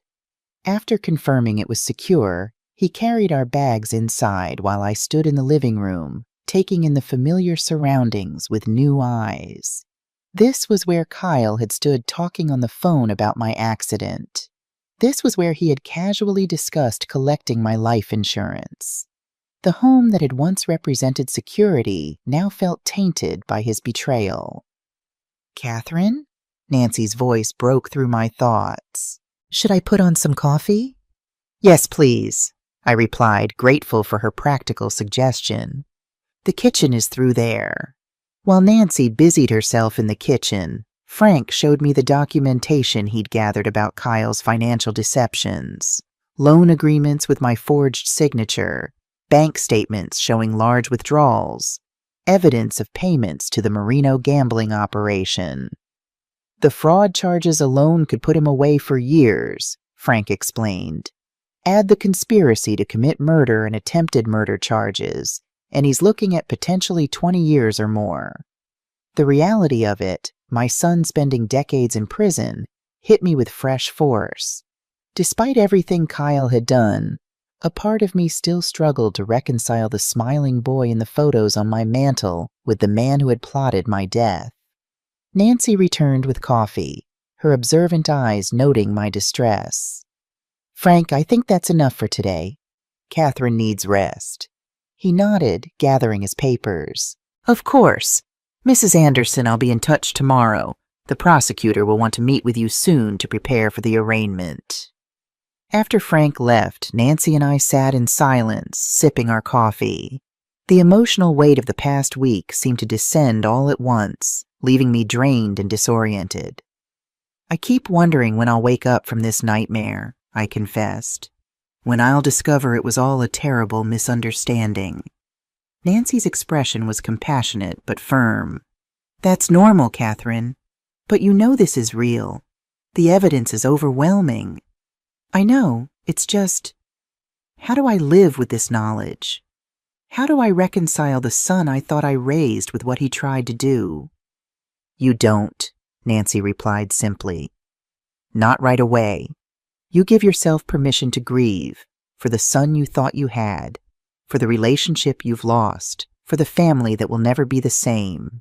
And then, day by day, you begin to build a new life. The wisdom in her words resonated deeply. This wasn't something I could think my way through or rationalize. It was a profound loss that required mourning before healing could begin. That evening, as Nancy settled into my guest room, I sat alone in my bedroom looking at old photo albums. Pictures of Kyle as a toothy kindergartner, as a serious middle schooler after his father died, as a proud high school graduate. Where had that boy gone? At what point had he become capable of plotting his mother's murder? My phone rang, startling me from my reflections. It was Judith Lambert again. Catherine, I hope I'm not disturbing you. I just wanted to check if you'd made it home safely. Yes, thank you, Judith. I arrived a few hours ago. I'm glad. She hesitated. I've spoken with Heather. She's not the daughter I thought I raised. The things she's admitted to planning. I heard the same bewilderment and pain in her voice that I felt about Kyle. I understand, believe me. Catherine, I was wondering if you might be willing to meet with Robert and me sometime soon, to talk about the situation, about the baby.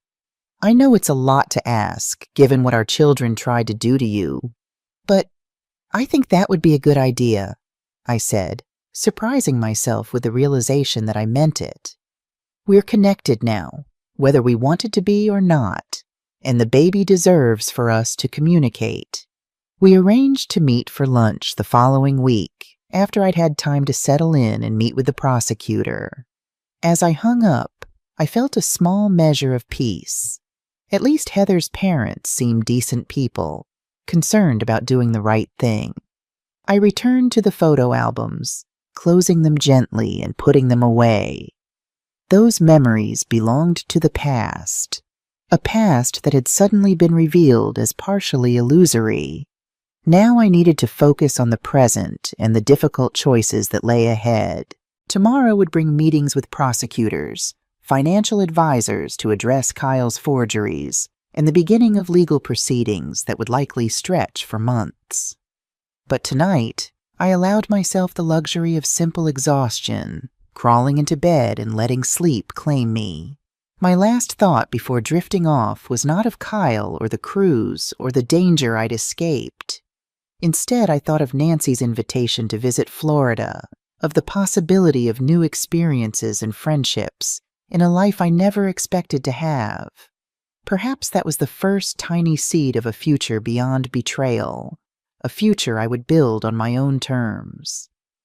The first morning back in my Chicago home brought a stark reality check. Sunlight streamed through the kitchen windows as I made coffee, illuminating the familiar space that now felt irrevocably changed. Nancy emerged from the guest room looking remarkably put together, despite our late arrival the previous night. "Did you sleep at all?" she asked, accepting the mug I offered. "A few hours," I admitted. It's strange being back here, knowing what Kyle was planning while standing in this very room. Nancy nodded sympathetically. "First days are always the hardest. What's on the agenda today?" "The assistant district attorney wants to meet at 11. Then I need to see my bank about the forged loan documents." My phone rang. Detective Reynolds calling with an update. "Mrs. Anderson, I wanted to let you know that Kyle and Heather are being arraigned this morning. The charges are conspiracy to commit murder, attempted murder, fraud, and forgery. The DA is requesting they be held without bail." "Will I need to be there?" I asked. "No, not for the arraignment. But the prosecutor, Sarah Thompson, is expecting you at 11. I can drive you if you'd like." I accepted his offer, grateful for his continued support. After hanging up, I found Nancy watching me with concern. "I'll be fine," I assured her, though my trembling hands betrayed me. "It's just hearing the charges spoken aloud makes it so real." "Of course it does," Nancy replied. "You're facing something most people couldn't even imagine. But remember, you've already survived the worst part. You outsmarted them. You're still here." Her words bolstered my resolve. I was still here, despite Kyle's meticulous planning. That fact alone was a victory I needed to hold on to. At 10:30, Frank arrived to drive us to the district attorney's office. The downtown government building was imposing, all glass and steel and officialdom. We were escorted to a conference room where Assistant District Attorney Sarah Thompson was waiting. Sarah was younger than I expected, perhaps in her early 40s, with sharp eyes and an air of focused efficiency. She greeted us with a firm handshake. "Mrs. Anderson, thank you for coming in. This is a complex case, and your testimony will be crucial." For the next hour, Sarah reviewed the evidence against Kyle and Heather. My recorded conversations, Blackwood's confession, the financial records showing Kyle's forgeries, the cruise ship security footage of Blackwood tampering with my balcony railing. "The evidence is substantial," Sarah confirmed. "Kyle Anderson is facing 20 to 25 years if convicted on all counts. Heather Anderson is looking at 15 to 20 years. The numbers were staggering. My son would be in his 60s before he was released. My unborn grandchild would be an adult." "Heather has offered to testify against Kyle," Sarah continued. "She claims he was the mastermind and that she went along out of fear." "Do you believe her?" I asked. Sarah's expression remained neutral. "We're evaluating her claims.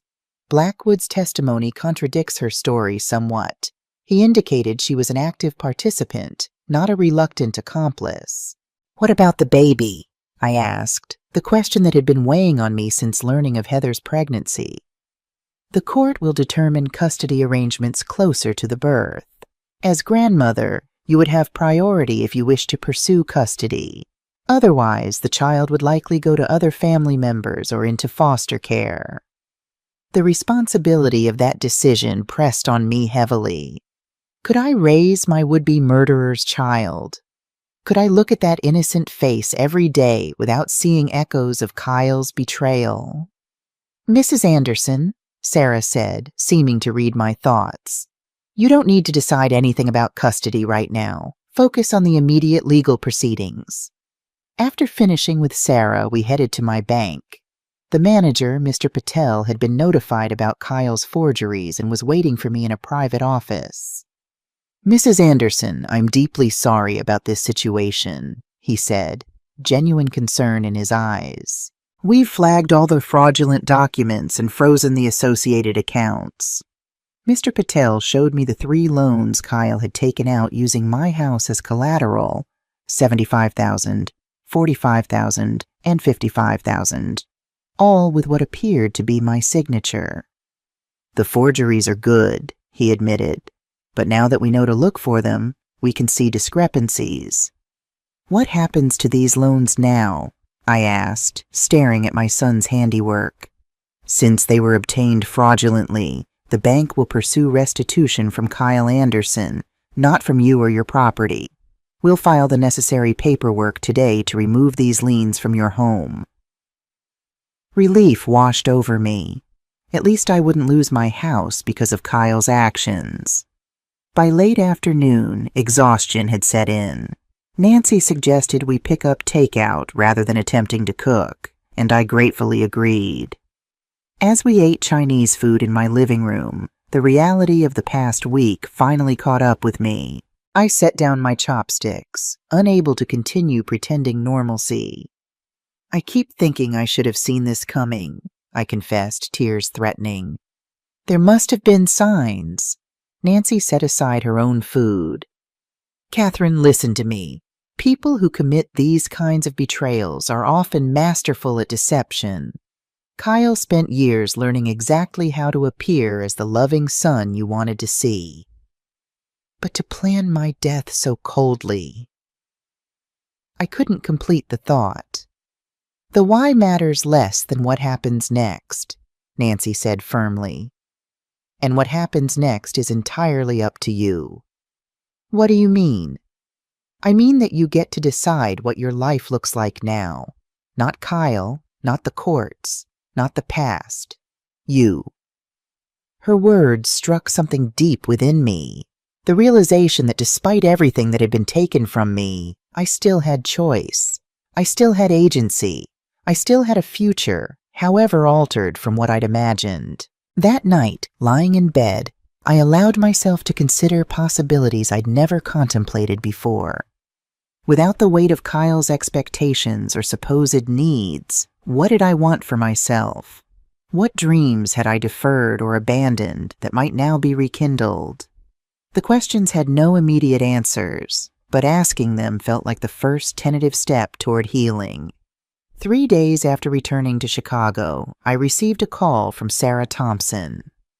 Mrs. Anderson, Kyle's attorney has requested a meeting between you and Kyle. You're under no obligation to agree. My heart stuttered. Why does he want to see me? He claims he wants to explain himself, to apologize. But I should warn you that these meetings are often attempts to manipulate victims or pressure them into dropping charges. I thought carefully about what seeing Kyle might mean. The pain would be immense, but there were questions only he could answer. Questions that haunted my sleepless nights. I'll meet with him, I decided. But I want you present, and Nancy Mitchell as well. Sarah arranged the meeting for the following morning at the detention center. That night I barely slept, rehearsing what I might say to the son who had planned my death. Nancy accompanied me to the meeting, her steady presence a ballast against my churning emotions. We were led to a small conference room where Sarah was waiting. Minutes later, Kyle was brought in wearing an orange jumpsuit, his hands cuffed in front of him. A guard positioned himself by the door. My first sight of Kyle nearly undid me.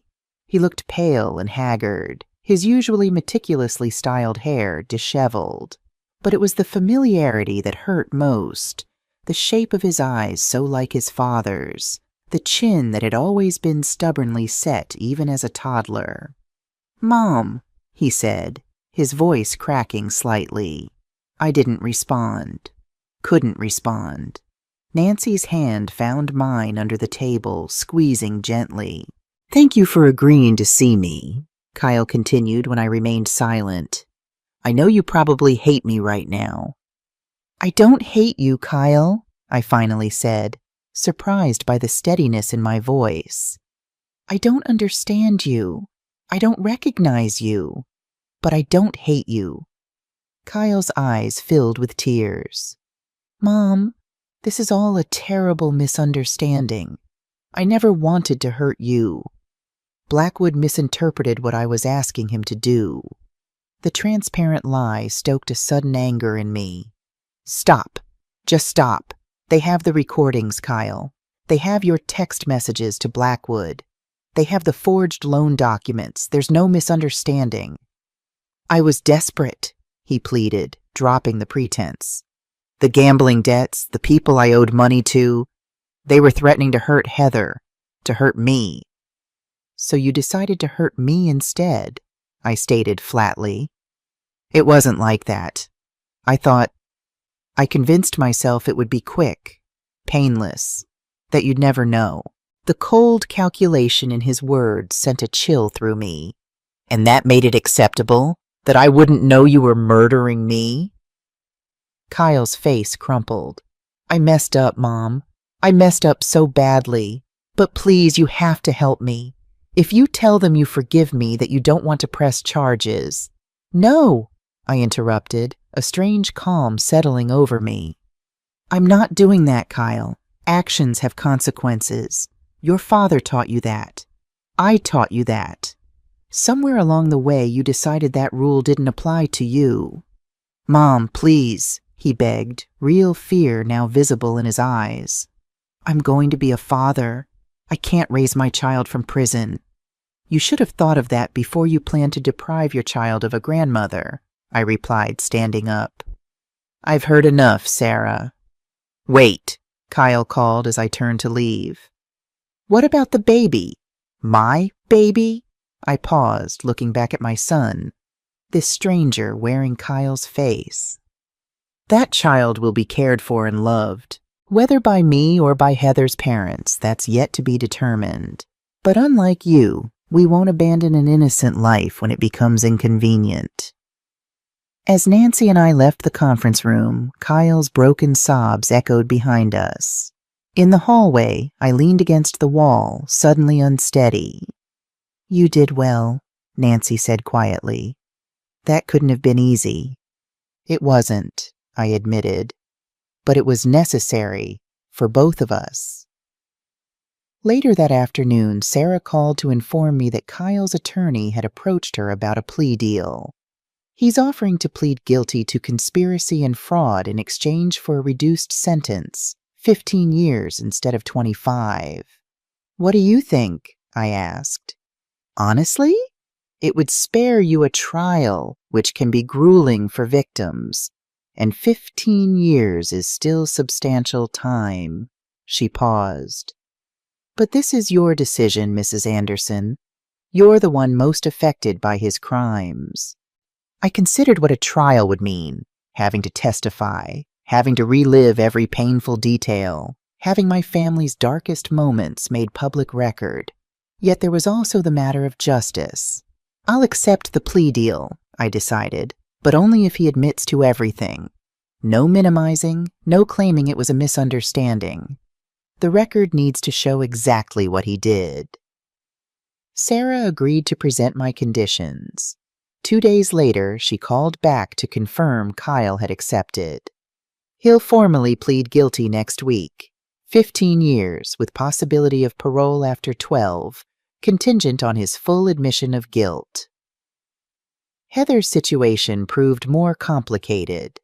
Her attorney was pushing hard for leniency due to her pregnancy and her claims of coercion by Kyle. After much negotiation, she agreed to plead guilty to being an accessory to attempted murder and fraud, resulting in a 7-year sentence. The plea agreements brought a measure of resolution, but questions about the baby remained. I arranged to meet with Judith and Robert Lambert at a quiet restaurant downtown. They arrived looking much as I felt, shell-shocked, aged by grief and confusion. "Catherine," Judith greeted me, embracing me awkwardly. "Thank you for agreeing to meet." "Of course," I replied, settling into my seat. "We have important matters to discuss."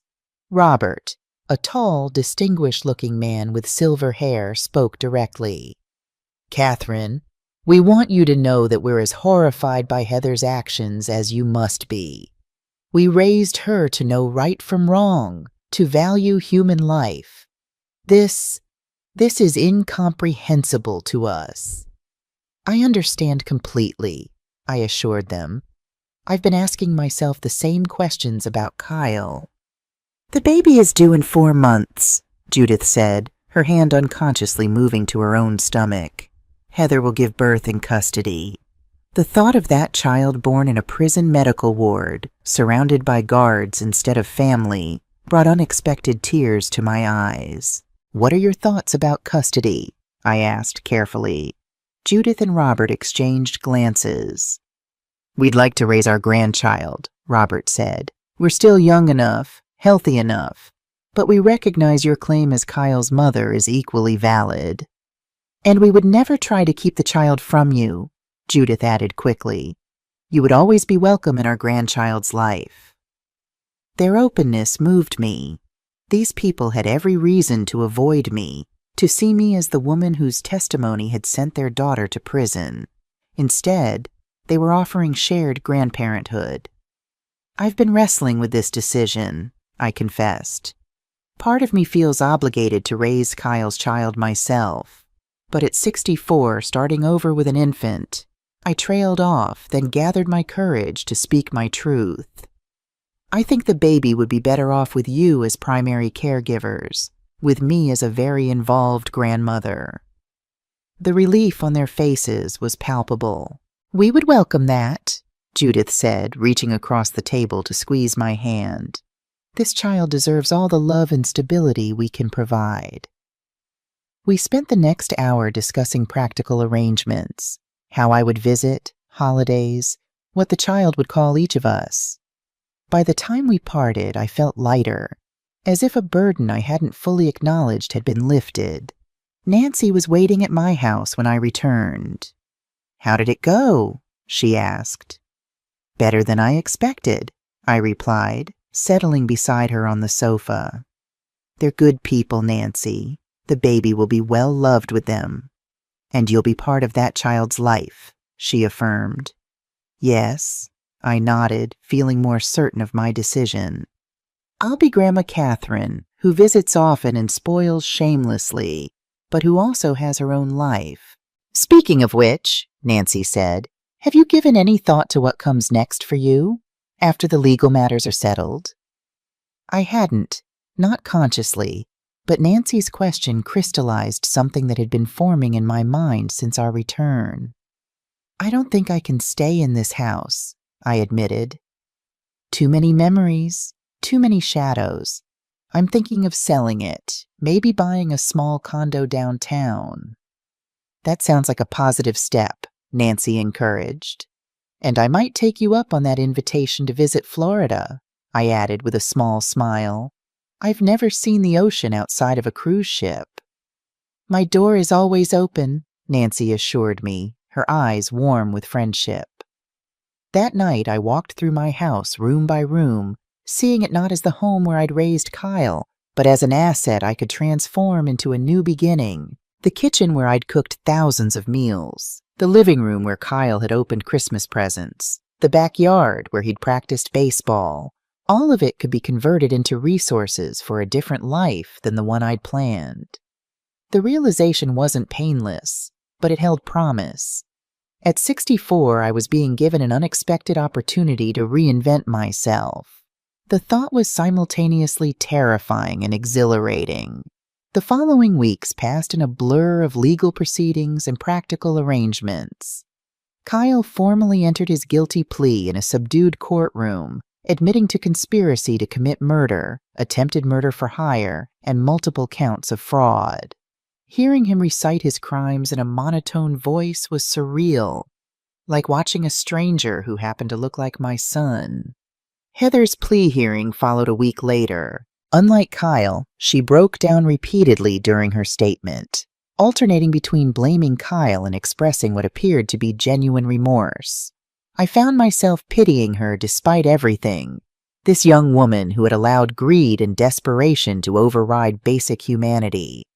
Richard Blackwood, who had been transferred to Chicago, accepted a plea deal in exchange for his testimony against the Marino gambling operation.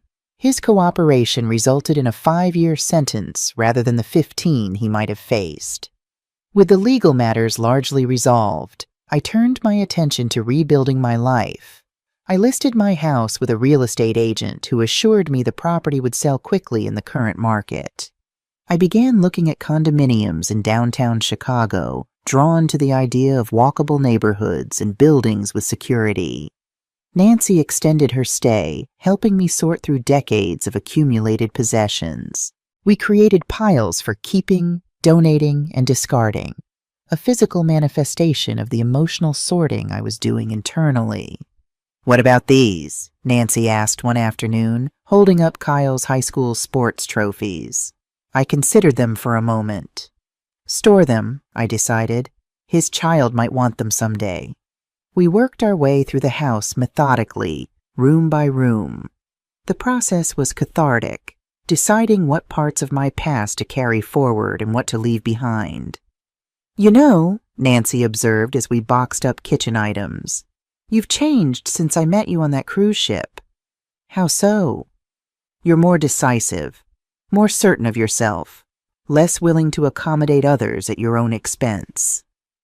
Her assessment surprised me, but I recognized its truth. The woman who had boarded the Caribbean Star, accommodating, self-sacrificing, defining herself primarily as Kyle's mother, was not the woman now packing up her life for a new beginning. My house sold within 2 weeks, and I found a bright, modern condominium in a secure building near Millennium Park. The transaction would leave me with substantial savings, even after purchasing the condo outright. Financial security I hadn't anticipated at this stage of life. As my moving date approached, I received a letter from Kyle. I sat with it unopened for several days, uncertain whether reading his words would help or harm my healing process. Eventually, curiosity won out. "Dear Mom," he had written in the careful penmanship I'd insisted he develop as a child. "I don't expect forgiveness. What I did is unforgivable. But I need you to know that I understand now the enormity of my betrayal. The counselor here says I've spent my life feeling entitled to your sacrifices, seeing them as my due rather than the gifts they were. I'll be in prison until my child is a teenager. I've asked myself what I would feel if someone tried to harm my baby the way I tried to harm you, and the answer terrifies me. How did I become capable of such cruelty toward the person who gave me life, who gave me everything? I don't ask for reconciliation. I don't deserve it. I only ask that someday you might tell my child that there was good in me once, before I lost my way so catastrophically. With deepest remorse, Kyle." I set the letter aside, tears blurring my vision. There was sincerity in Kyle's words, but also the enormous chasm that now existed between us, a breach that might never be fully repaired. The day before my move, Nancy helped me pack the last few items. "I've been thinking," she said casually. "Why don't you come to Florida with me for a couple of weeks before settling into your new place? The condo will still be here, and you could use a proper vacation. One without murder attempts." Her suggestion made me laugh despite myself. "You know, that sounds perfect." 2 days later, I boarded a plane to Miami with Nancy, my first true vacation in decades. Her waterfront home was elegant and welcoming, with the expansive deck overlooking Biscayne Bay. For the first time since discovering Kyle's betrayal, I felt genuinely relaxed, embraced by the Florida sunshine and Nancy's easy hospitality. "I've invited my children and grandchildren for dinner tomorrow," Nancy informed me the first evening. "They're eager to meet the woman who helped catch a would-be killer on a cruise ship." "You make it sound like I'm some kind of detective," I protested. "Aren't you?" Nancy smiled. "You gathered evidence, set a trap, outsmarted a professional criminal. Sounds like detective work to me." Meeting Nancy's family was a revelation. Her 3 grown children with their spouses, her 5 grandchildren ranging from 8 to 17. They welcomed me without reservation, curious about our adventure, but also respectfully mindful of the painful circumstances. Nancy's eldest daughter, Jennifer, pulled me aside after dinner. "Mom told us what you've been through," she said softly. "I just wanted to say how much we admire your courage." "I didn't feel courageous," I admitted. "Just determined to survive." "That is courage," Jennifer insisted. "And from what Mom says, you're rebuilding beautifully." Over the next 2 weeks, Nancy showed me her Florida, not just the tourist attractions, but the hidden beaches, the family-owned restaurants, the botanical gardens she volunteered at twice weekly. I found myself relaxing into the rhythm of her life, enjoying the warmth and brightness after Chicago's winter gloom. "You could stay longer, you know," Nancy suggested as we watched the sunset from her deck. "Or come back whenever you like. My guest room is always available." "I might take you up on that," I replied, realizing I meant it. "But I need to get settled in Chicago first. The baby will be born in a few months, and I want to be present for that." Nancy nodded understandingly. "The future grandmother needs to prepare." "Exactly, though future grandmother sounds much better than woman whose son tried to kill her for inheritance money." Nancy laughed, a rich, genuine sound that I'd come to treasure. Catherine Anderson, did you just make a joke about your murder attempt? I believe I did, I answered, surprised by my own capacity for dark humor. That's progress, isn't it? Significant progress, Nancy confirmed, raising her wine glass. To survivors who refuse to be merely victims. I clinked my glass against hers. To unexpected friendships forged in crisis. And to second acts, Nancy added. Yours is just beginning. When I returned to Chicago, my new condominium was waiting, a blank canvas ready for the next chapter of my life. I arranged my carefully curated possessions, deliberately creating a space that honored select memories while leaving room for new experiences. 3 months later, Judith Lambert called with news that Heather had gone into labor. I drove immediately to the hospital where Heather would be giving birth under guard. In the waiting room, I found Judith and Robert looking anxious but excited. Catherine, Judith embraced me warmly. We're so glad you're here. 5 hours later, a nurse appeared with news. It's a boy, she announced. 6 pounds, 9 ounces. Mother and baby are doing well. Have you seen him? I asked Judith. Not yet. They're cleaning him up now. She hesitated. Would you like to come with us for the first visit? I nodded, suddenly emotional. Together, the 3 of us were led to a small room where Heather lay in a hospital bed, a tiny bundle in her arms. 2 corrections officers stood discreetly by the door. Heather looked up as we entered, her face a complex mixture of joy, sorrow, and shame. Mom, Dad, she acknowledged. Then her eyes found mine. Catherine, thank you for coming. I approached the bed cautiously, looking down at the infant in her arms. He had a shock of dark hair like Kyle's, and tiny, perfect features that bore no trace of the circumstances of his conception or the crimes of his parents. His name is Thomas, Heather said softly, after Kyle's father, if that's okay. The gesture, naming the child after my late husband, caught me off guard. It's more than okay, I managed. It's perfect. Heather carefully transferred the baby to Judith's waiting arms, tears streaming down her face.